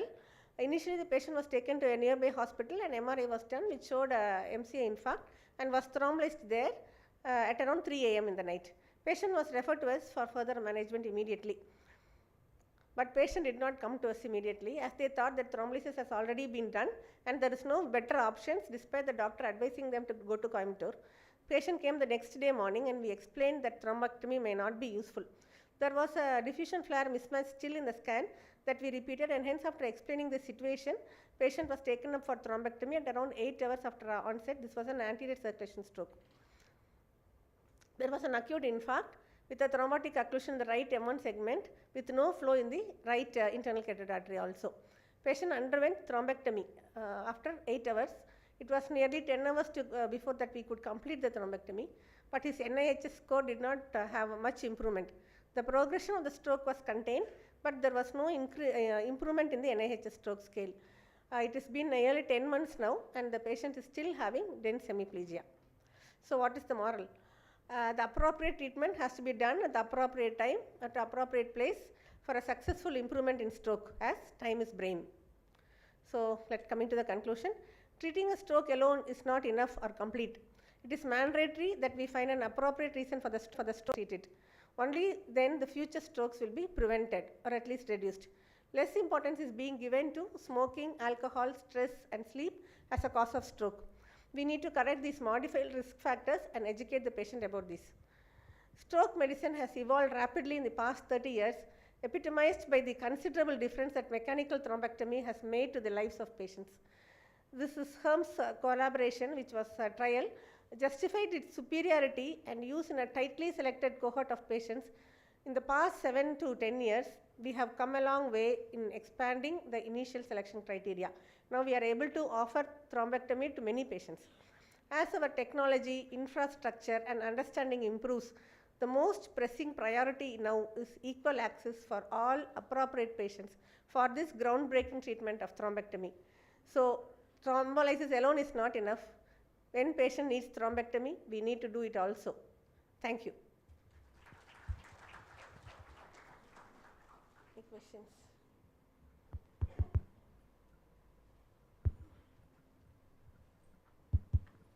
Stand there, you mean? Why are you getting down?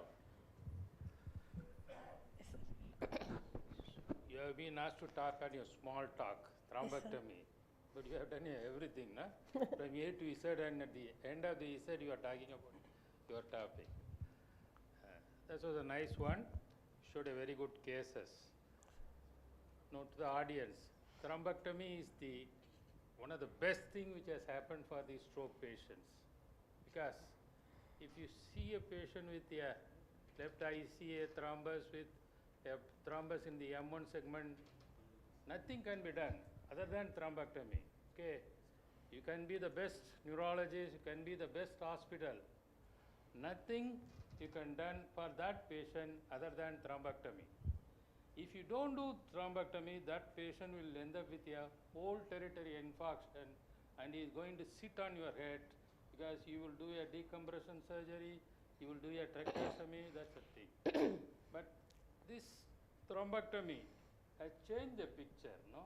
Patient will come with pseudo by power and that's the only option is thrombectomy. And we are happy that we have got so many people in so many hospitals so good in doing thrombectomy. So Coimbatore is becoming the best place for doing thrombectomy. Every hospital you have got very good people to do thrombectomy. And think Aruna Devi has enlightened a short part of thrombectomy. He has devoted most of the time for teaching us stroke. At the end of the day, he reminds that his part is thrombectomy. He showed few cases. Thank you. If anybody has anything to ask on thrombectomy, Aruna Devi will be willing to answer. No, it's not Aruna Devi's mistake. I only told her to shorten the talk. Okay. Do not enlarge. She would have talked on thrombectomy for 1 hour. But I told her, be specific, try to finish her within 15 to 17 minutes. So that's on my part, not on Aruna Devi's part. Sir, another reason is Dr. Buthrajan is again talking on thrombectomy, sir. So I didn't want to steal his. Yeah, there's only one thing I want to add. The thing is such a good thing. Of course, large vessel occlusion, thrombectomy, no other choice. But only thing, even the patient was given heparin. Invariably, if the patient we get from outside, they start giving heparin immediately, soon after stroke, and such are these patients, even if you want to thrombolyze, you can't do thrombolysis, IVT. Because heparin given within the 48 hours, low molecular heparin especially, before is not an indication for lysis. They may bleed. Likewise, most of the patients, cardiac patients, they are on NOVAC, newer oral anticoagulants. Such are these patients also contraindicated for thrombolysis. But such are these patients, definitely they benefit with thrombectomy if there is large vessel occlusion. That is the only thing available. Of course, you can't do thrombolysis. Patient who had, and another important thing, antiplatelet is not a contraindication. Maybe people are talking about double antiplatelet, like aspirin and clopidogrel or aspirin and ticagrelor. The double antiplatelets, you should be a little careful in lysing. But single antiplatelet, taking only aspirin, oh yes, fine. Even if you want to send the patient soon after stroke, you can give aspirin and send, but not heparin.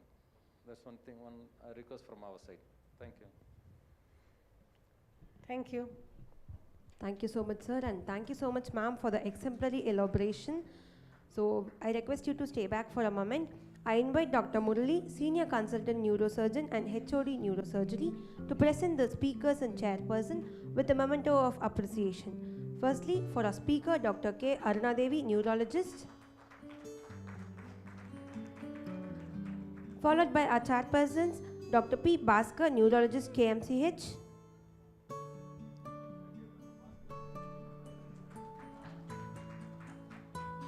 next up, Dr. T.C. Ramakrishna, Neurologist, KG Hospital,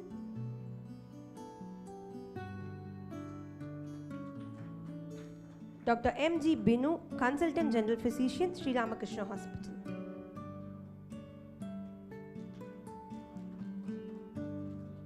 Thank you so much, sir, for doing the honors, and thank you all.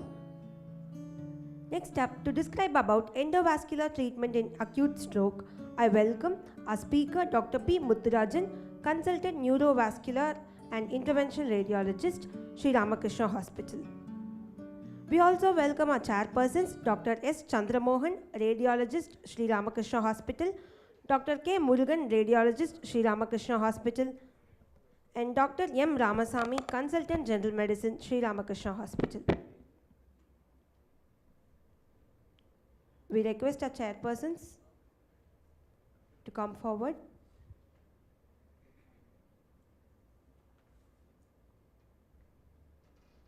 Good evening, everyone. First, I would like to thank the management and Dr. Asavan sir for giving me the opportunity to talk about endovascular management of acute stroke. We request Dr. Jnana Shanmugam to join us.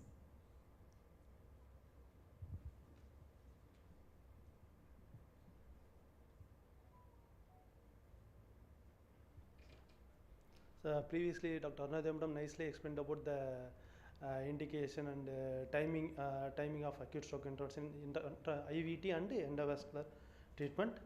So everyone you should know that once the stroke onset happens, every minute 20 lakhs neurons will be lost. So patient brain ages by 3.6 hours for every hours of delay in stroke intervention. So once stroke onset stroke occurs, then time starts. So the importance is to save the ischemic penumbra. The red area indicates shows the core infarct. That is the infarct non-viable brain parenchyma. We have to save that viable ischemic brain. That is the green zone. So as the time the time delays happen, the infarct increases and we lose the viable brain parenchyma also. So previously in the last 10 years, that is the last decade only, so much in advancement happens in the endovascular management. That is aspiration device happens, aspiration by using a small tube, we will aspirate out the clot. And another thing is stent retrievers. The stent will be placed in the occluded vessel and we will remove the clot. Nowadays, that is for a simple embolic clot, we can use both the devices. Nowadays, we are encountering a lot of intracranial atherosclerotic disease also. Previously, proximal internal carotid artery stenosis will have occlusion and we do stenting. Nowadays, acute stroke patient with a MCA occlusion, M1 segment occlusion or basilar occlusion patient having underlying atherosclerotic stenosis.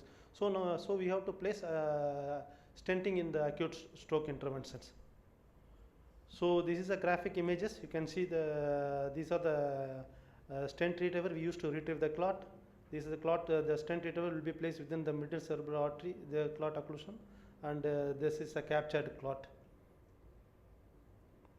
So within 6 hours, we have to do up to intervention can be done, and up to for selective patients up to 24 hours based on the tissue window, based on the CT and MRI image. If patient is having lot of collaterals, so brain perfusion will be there and penumbra still will be there. So those patients we can do the intervention up to 24 hours. So now I will show few of the different case scenarios.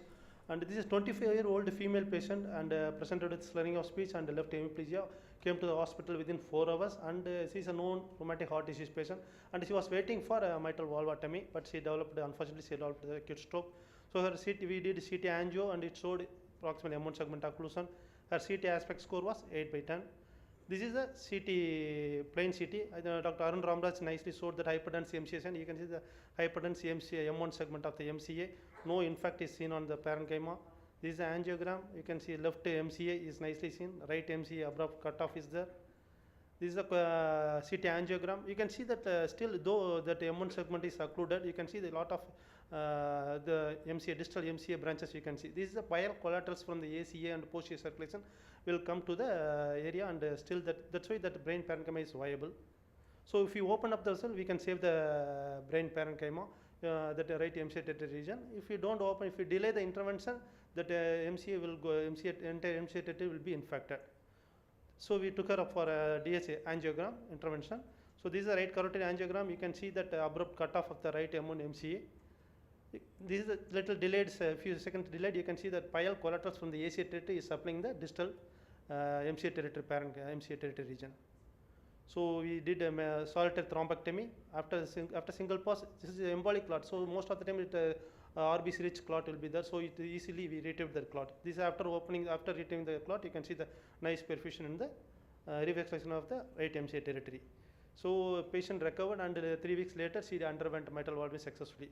This is the next patient. This is a 42-year-old male patient presented with right limb weakness, and her power was upper limb 0 and lower limb was 3/5. MRI was done outside, and I don't have that MRI images. I forgot to take that image, and had a MCA territory. In fact, still viable, penumbral zone was there. So we took him over for an intervention. This is a left carotid artery injection. You can see this is a tapered imaging of the tapered end of the left MCA, M1 MCA. So tapered end, most of the patient we always anticipate with the tapered end. We always anticipate the underlying stenosis must be there. So we did a thrombectomy.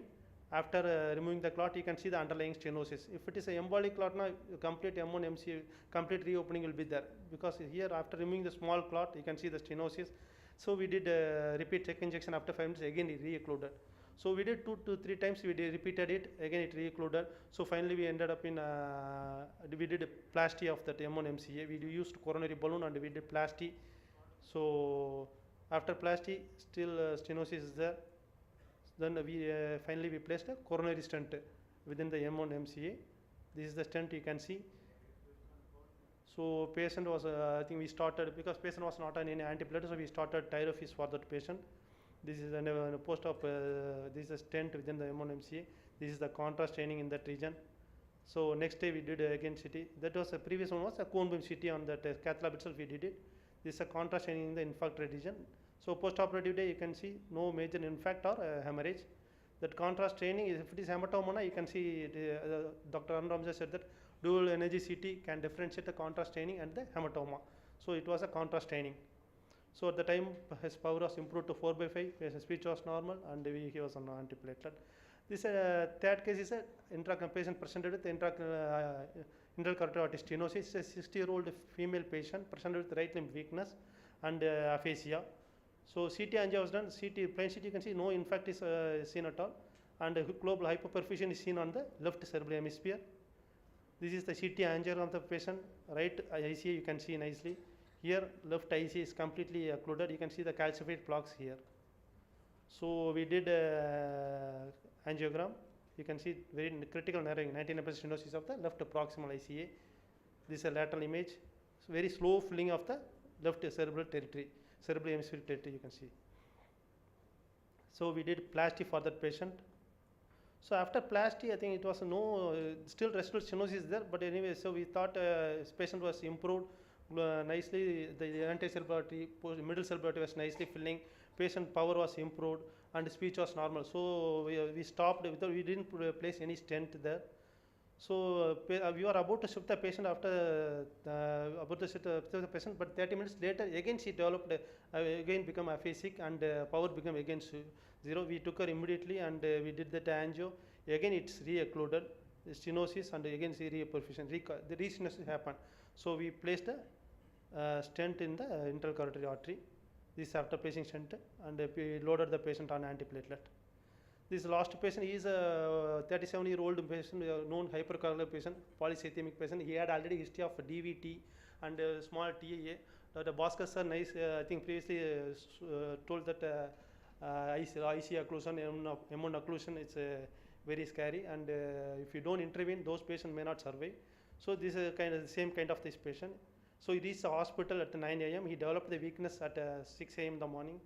So MRI was done. The patient was intubated. He was very drowsy and he was intubated. This you can see large infarct involved in the left basal ganglia and middle cerebral MCA territory region. So this is MR angiogram of the patient. Left ICA, MCA, nothing is seen. ICA occluded from its origin itself. So first we aspirated. We used that aspiration device. We aspirate the clot out from that ICA territory, ICA, and ICA clot. After removing the ICA clot, you can see that terminal end of the ICA also occluded. So we placed a stent in the MCA. So these are the clot aspirated from the internal carotid artery. So then so ICA was open. Still MCA occlusion was there. Then we did a stent. We used a stent and removed the clot also. So this is the stent we used, and you can see that captured clot. So still irregularity in because a lot of adherent clots were within the ICA. This is a contrast staining in the left infected region. So next day we did CT. You can see that cavernous ICA is occluded, but this patient had a nice ACOM, so cross circulation was there. So that so we didn't we didn't do any intervention for the IC occlusion. So at the time of discharge, his upper limb power was 1 and the lower limb power was 2. 3 months later, he was walking without support. This is at the time of discharge, 2 weeks before he was in the chair sitting position. So I think last week, I think 2 days back, I asked him to, he was our technician, Ramakrishna employee, I asked him to send a video of him. So how he is, almost 4 years later, because of, you can see he is nicely able to walk, and even hand grip also, a little bit of hand grip also he developed. I think he regained that hand grip also. So if you don't aspirate that IC or IC and MCA clot, by this time I don't know whether he would have survived or not. So again I reinstate that time is brain, prompt recognition and early intervention is very important. Thank you.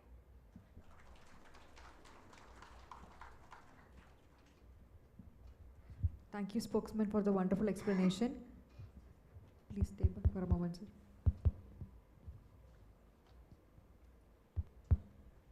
Thank you very much, sir. It was a very nice speech and challenging cases. And I have one question. Some of the centers started doing thrombectomy of medium-sized vessels like posterior cerebral artery, anterior cerebral artery. So what is your opinion on current guidelines for thrombectomy of those medium-sized vessels? So we have done almost with the M3 segment also we treated the clot. And even ACA last month, 2 months back, we did the cardiac patient and he developed a bilateral ACA occlusion. So and then MCA is small occlusion, but I think it is not a complete occlusion. MCA flow was there. We did angio, both ACA occluded. We retrieved the clot from both A1 A2 segments. So it is useful. It is useful, sir. Any question for me? Just one thing to add. Excellent, Dr. Muthraj. The last patient had shown, actually for him, direct thrombectomy was done. Even though he presented within 3 hours of onset of stroke, yes. Hospital employee, and we could not convince the relatives for bridging therapy. So you have presented within the window period, we will do the lysis and go for thrombectomy. They were not willing. They said you do only one mode of therapy and we should, rather the patient should get better. Otherwise, we are not willing for that. So we directly went in for direct thrombectomy instead of doing lysis, even though he presented within the window period. So that's another thing. Early intervention also helped him. That IC and MC occlusion. Yeah, that's what. So, and even otherwise also, if it's a large vessel occlusion, of course, if you can see the patient even within the window period, and if you cannot convince the patient for lysis, bridging therapy, you can go for direct thrombectomy, skipping the lysis. But what guideline says is bridging therapy. If the patient presents within the window period, do the lysis, then go for ectomy. But there are lots of Chinese studies. Americans don't agree. Chinese studies, they still support direct thrombectomy. This is large vessel occlusion. Thank you. Which can really save the life.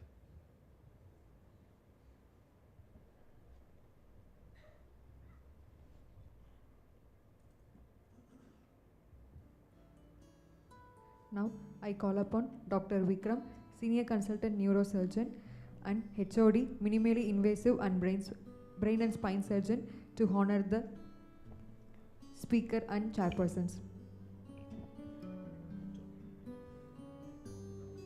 Speaker, Dr. P. Muthurajan, Interventional Radiologist, Sri Ramakrishna Hospital.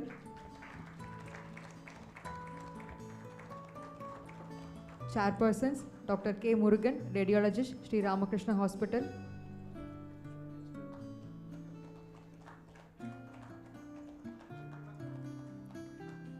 Dr. Jnana Shanmugam.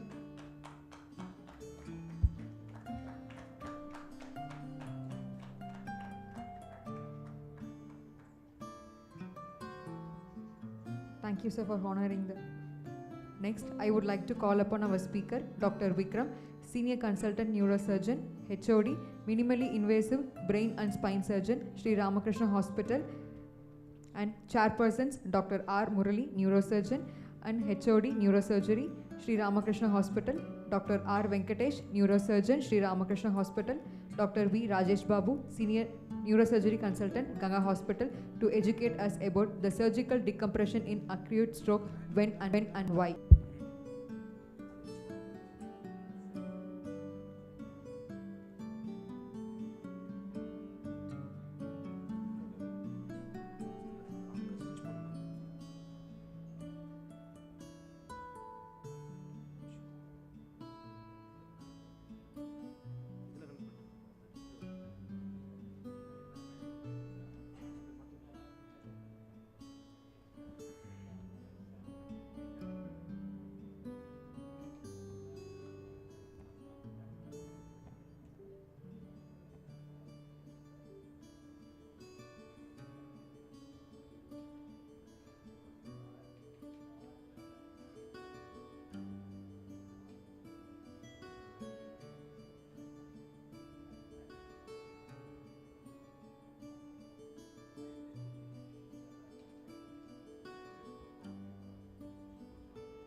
Good evening, everybody. Sorry for the inconvenient technical difficulties. Thanks for giving me this opportunity to Dr. Ashokan and our medical admin, and thanks for being here in this evening.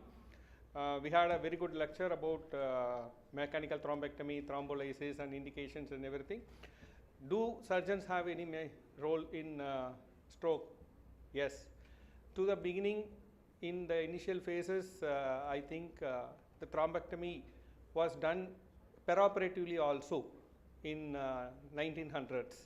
There were lot of incidents where thrombectomy was done by open method as well. At the same time, there were ECMC bypasses which was done even before all this thrombectomy revascularization was done for stroke also by my professor Ravi Ramurthy also. I have seen those patients, they are doing very well after ECMC bypasses. Apart from that, the major role for surgical decompression in stroke is a area of neurosurgeons. Yes, when here we know the ischemic stroke and the hemorrhagic stroke. So after ischemia, what happens? The necrotic area, the penumbra, and the benign oligemic area. So what are we trying to preserve? All these ways we have been talking about is this penumbra. We know clearly that the necrotic area we won't be able to save, but this penumbra, that is what we are trying to save, the perfusion of this penumbra, and how we are able to get outcome, because the necrotic area is not going to give neurological recovery. It's the penumbra with its new synapses and the connections which rehabilitate the patient, and we are able to get them out. So here we know the varieties of stroke. This is the early CT with no infarct changes, but with the increase in infarct you can see the edema increases and the mass effect increases. So what is this decompression actually does? So this is in cerebellar infarctions. If you see, these are all these interleukin, tumor necrosing factors, lot of interleukins and all these chemical receptors, chemical agents which increases the edema. Apart from the necrotic area, these tumor necrosing factors and all the interleukins, decreased apoptosis, increases the cellular death and increases the edema. Apart from these tumor factors, swelling per se does cause venous compressions, and that venous compressions adds up more and more edema to this system. So you can see the evolution, how the edema occurs. What happens actually during this phenomena of coning? So when the edema increases, the venous channels get occluded. The more the venous channels gets occluded, the more the edema. It's like stasis. There is a partial flow or the penumbral flow, but there is no significant outflow because the venous edema compresses more and more. As the venous edema increases, as the brain starts shifting, like in herniation, one second, in the tonsillar herniation, the subfalcine herniation, all this what happens, it increases the edema, it increases the ICP, and with this increase in ICP, the edema further, that too, mainly this uncal herniation do compresses the internal cerebral veins, the main flow return. So once they start compressing, the edema increases further and further. So this cycle of increasing edema causes more and more compression, more and more damage to the viable penumbral tissue, along with brainstem compression, which damages further. So there were classifications where to assess where this kind of edema increases more and where this kind of edema increases less. It's not only that the edema increases, it's the age and the atrophy of the brain which also plays a major role. Here also you can see in these studies they have found that age less than 60 years, the chance of edema is more. When the territory of infarct is more, the edema increasing is more. So when there is a significant atrophy, there is a compensatory place for this edema to compensate. And in such cases, we don't see rapid deterioration of these patients, and we don't get rapid coning, and most of them do survive without even doing any decompression. But when a young patient gets into a major vessel, that is a ICA occlusion or a M1 segment occlusion, then or the basilar occlusion. So these major vessels, when they occlude, the ischemic region is more, and being young, his volume of brain is huge. So there is less compensatory mechanisms, and patients deteriorates rapidly. So when we operate and decompress them, what do we get this benefit out of? Apart from giving more space and decreasing in the ICP, the cerebral perfusion and the venous drainage improves. This is what generally helps them to have this very good outcome.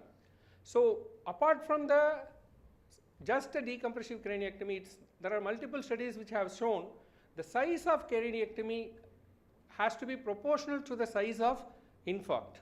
So if the hemispheric craniotomy is inadequate, then the patient may not have significant improvement.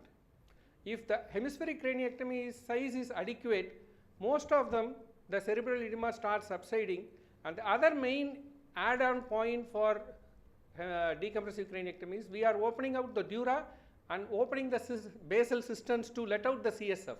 So the more CSF egresses through the craniectomy defect, the ICP decreases more, the perfusion improves and the patient improves. So that's where the decompressive craniectomy results comes. If it is an elderly patient, even if we pre-place the plone, they may not immediately deteriorate. But if it's an young patient, most of them, we have to remove the bone and give adequate space for the edema to come down and the perfusion to improve. So whether it is a supratentorial infarct or an infratentorial infarct, this mechanism remains the same. But you will see a rapid improvement even we are doing a post-fossa decompressions when there is an infarct, because the direct brainstem pressure is released, the reticular activating system comes out faster, and the patient neurological status improves very well. You can add up external ventricular drain, depends on whether the patient has an additional hydrocephalus, or if you are able to do a adequate decompression in post-fossa like this, where you will be able to get parts of the necrosed cerebellum also to be removed and establish the CSF pathway well. The both EVD and letting out of the CSF and removing this necrosed cerebellum releases the pressure and patient does improve well. So all these scoring systems do help us to identify which all the patients. It depends on the score, age, and the number of territories. So this helps us to decide which patients may deteriorate faster and which patients we can wait upon. So the benefit of decompression: increased space for the brain, improvement in cerebral perfusion, improved venous drainage, prevention of secondary damage due to coning, improved cognition. So when it comes to hemorrhage, all hemorrhages doesn't require surgery. A small focal hemorrhage with high chance of resolution on its own with less neurological deficits, most of them don't require. But in case of cerebellar hemorrhage, generally we don't have to wait, because the rapidity of the hemorrhage increase and the rapidity the patient deteriorates is very difficult to assess. So it is safer in case of posterior fossa hemorrhage to intervene early, so that we don't lose the patient at the neck of the moment. And the size of the hemorrhage, you can see how rapidly sometimes the progress. So what I have observed in many places, usually for ischemic stroke, we don't decrease the blood pressure rapidly to help the penumbra to get perfused well. At the same time, when it happens to be the hemorrhagic stroke, I would always advise to, as much as possible, try to bring down at least 20 to 30% of the initial blood pressure with whatever drugs you use, because the blood pressure delivers more and more catastrophic blood into this location and increases the hemorrhage and deteriorates the patient rapidly. So in these cases, definitely once we know it's a hemorrhagic stroke, we all know that our ER system should be very active and try to bring down the blood pressure. And there were trials which show the initial dose of tranexamic acid does help to decrease the size of the hemorrhage, though it's not need to be having a coagulation altered parameters, but it does help to decrease the size of this hemorrhage. So what is the role of us in intracerebral hemorrhages? Yes, if it is more than 30 ml, it is always better if it is an younger patient. If it is an elderly patient, again the same. When there is a significant cerebral atrophy, their tolerance is good. If they are not rapidly clinically deteriorating, if the hemorrhage is not increasing, many a time they may not recur. It's not just the age, it's the cerebral atrophy in the CT which helps us to guide whether these patients can go for rapid deterioration or they will be able to tolerate. So there is no absolute volume. Definitely we have to say that this is the volume which we have to follow for all the hemorrhagic stroke. It's again the age, the comorbidities along with the volume of the brain. And what I prefer to do in all these hemorrhages, instead of doing a transcortical or a general transsulcal approach, I go for Sylvan splitter fissure splitting and go into the insula close to the MCA vessels and let out the hemorrhage as much as possible.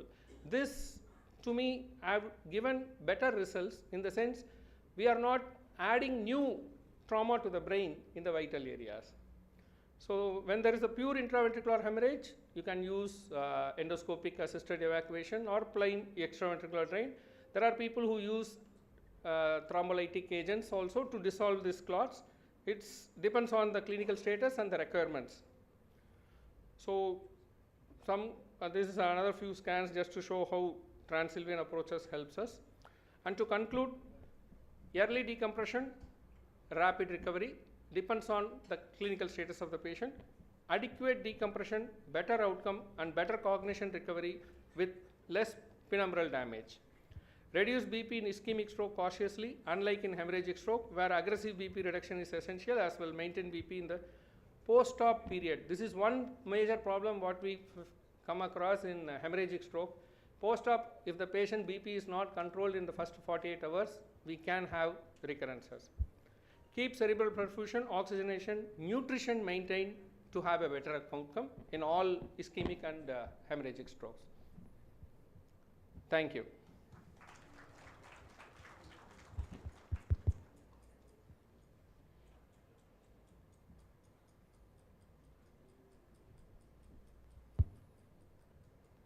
Thank you, Dr. Vikram, for that very comprehensive lecture on decompression.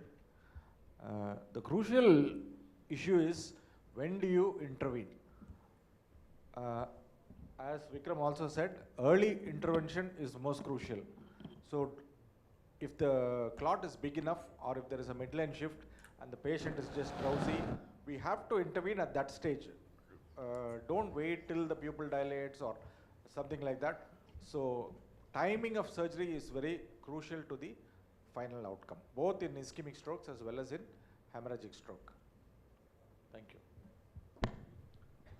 Thank you, Dr. Vikram. So this is the when to intervene, as Dr. Murali sir has told. There are some indications. There is more than 2/3 of the territory in MCA stroke. And stroke volume in a cerebellar stroke and hemorrhagic volume in a cerebellar stroke. So the size of the supratentorial volume is more than 30 cc, and infratentorial, the size of the hemorrhage is more than 3 cc. Even the patient's status is stable, it's better to intervene. This is in case of a hemorrhagic stroke. And in a ischemic stroke, there is a large vessel occlusion which failed to respond to routine therapy. Invariably the patient will, most of the time will end up in a large infarct, otherwise called a malignant infarct. That is better to treat in a younger patients. So in some older patients, in anecdotal cases, the volume of that edema may accommodate because of the brain atrophy, but not in a younger age group. That is the point I want to emphasize.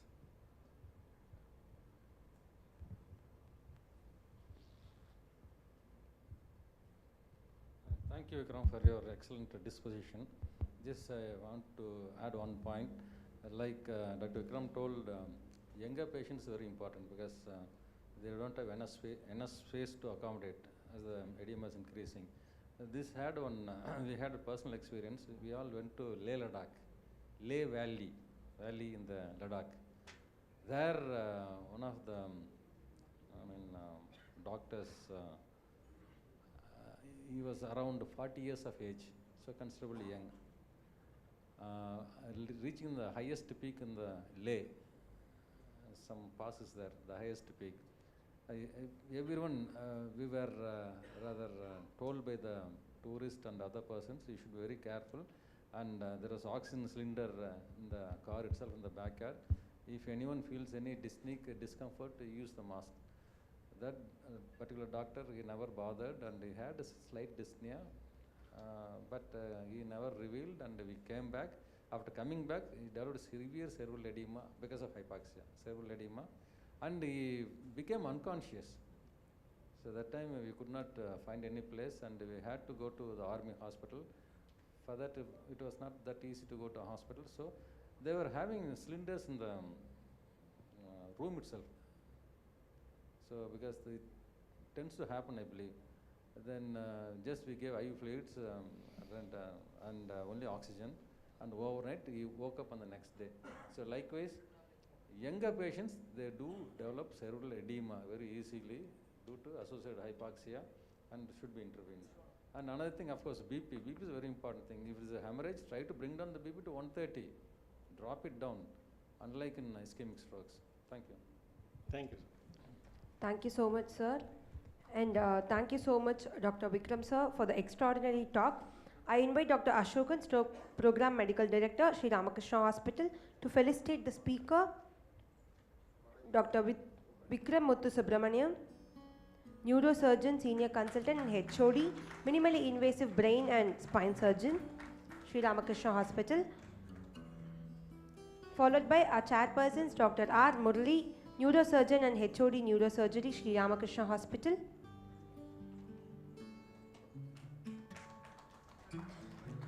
followed by Dr. R. Venkatesh, Neurosurgeon, Sri Ramakrishna Hospital,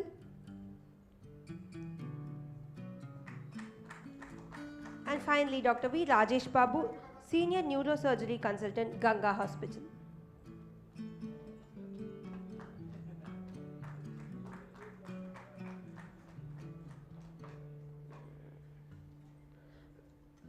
We also request Dr. Ashokan sir to honor Dr. S. Ramkumar, Secretary, API Coimbatore.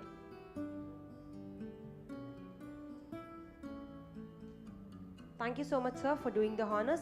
Moving to the next part.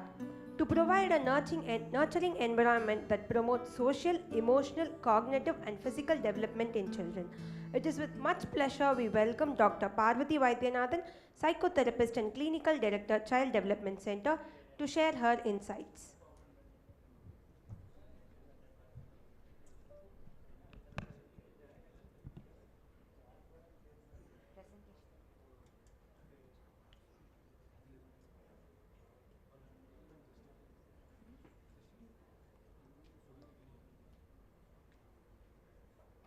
Good evening.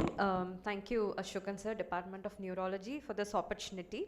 I'm very happy to announce that Ramakrishna Hospital and Health Basics together have started Early Intervention Center and Child Development Center for neurodivergent children.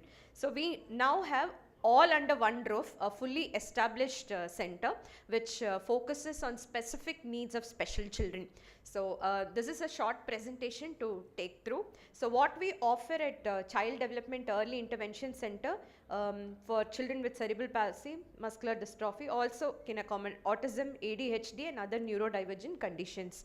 So we have an early intervention program where we start with parental counseling, because most of the time we see parents are in denial. So this takes a lot of counseling for parents. So that happens in the center, and we also give them take them through the program, and it's an individualized, customized program on child-to-child basis and needs. So it's a one-to-one program. We have full-time trained therapists, speech therapy, occupation therapy, physiotherapy, and also ABA, which is applied behavior therapy, exclusively for children who need behavioral modification and have behavioral challenges.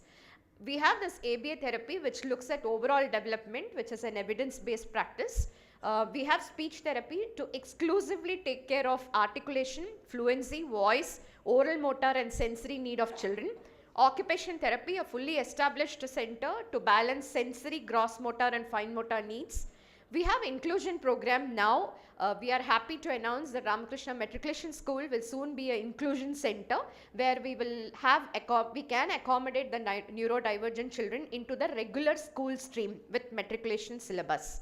And we also have remedial methods for children with learning disability and other conditions. So we can deal with behavioral challenges, delay in milestones, delay in speech and language, or sensory skills and motor challenges, children with ADHD, especially having difficulty with sitting tolerance, eye contact and socialization, delay in cognitive developmental and intellectual functioning can also be accommodated, challenges in academics is also accommodated. So the initial assessment happens at Ramakrishna Hospital, and this center is exclusively in tie-up with Stepping Stones, who have 11 years of experience in Bangalore dealing with neurodivergent children. And this entire setup that you can see on the screen is established at the Ramakrishna school campus, not in the hospital campus, so that children are comfortable.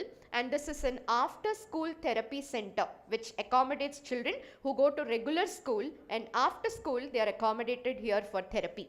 So this was to take you through the early intervention and child development center that has now been inaugurated and full-fledged functioning at Ramakrishna Hospital. Thank you for the opportunity. Thank you, ma'am. I call upon Dr. Ashokan, Stroke Program Medical Coordinator, to honor Dr. Parvati Vaidyanathan.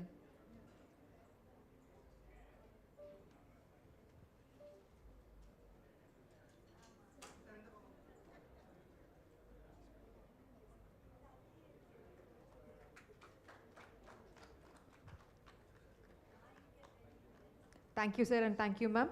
Gratitude makes everything grow. As we have come to the end of the event, with great pleasure, I request Dr. K. Ashokan, Chief Neurologist and HOD, Neurology, Sri Ramakrishna Hospital, to deliver the vote of thanks.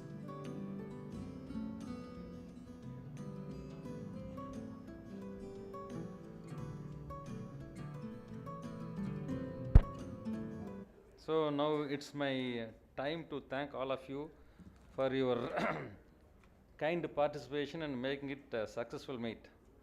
I thank our Managing Trustee, Joint Managing Trustee, Chief Executive Officer, Medical Director, Medical Superintendent, as well API Coimbatore Chapter, and members of our own Coimbatore Academy of Neurology and Coimbatore Neurological Society, speakers and chairpersons of the day.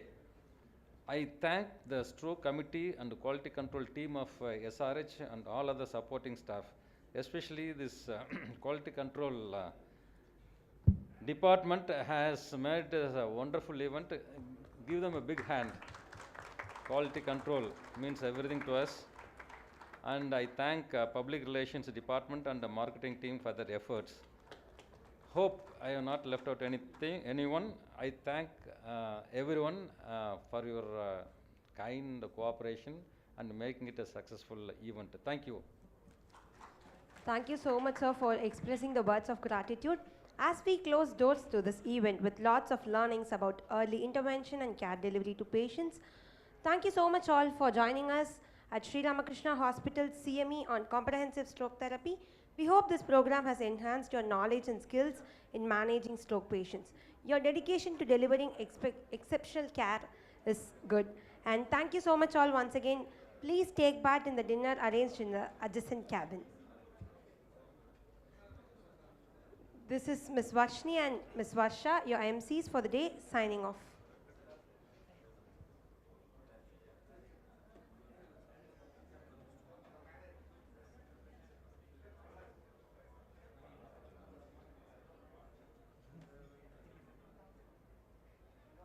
Please join us for the dinner, please.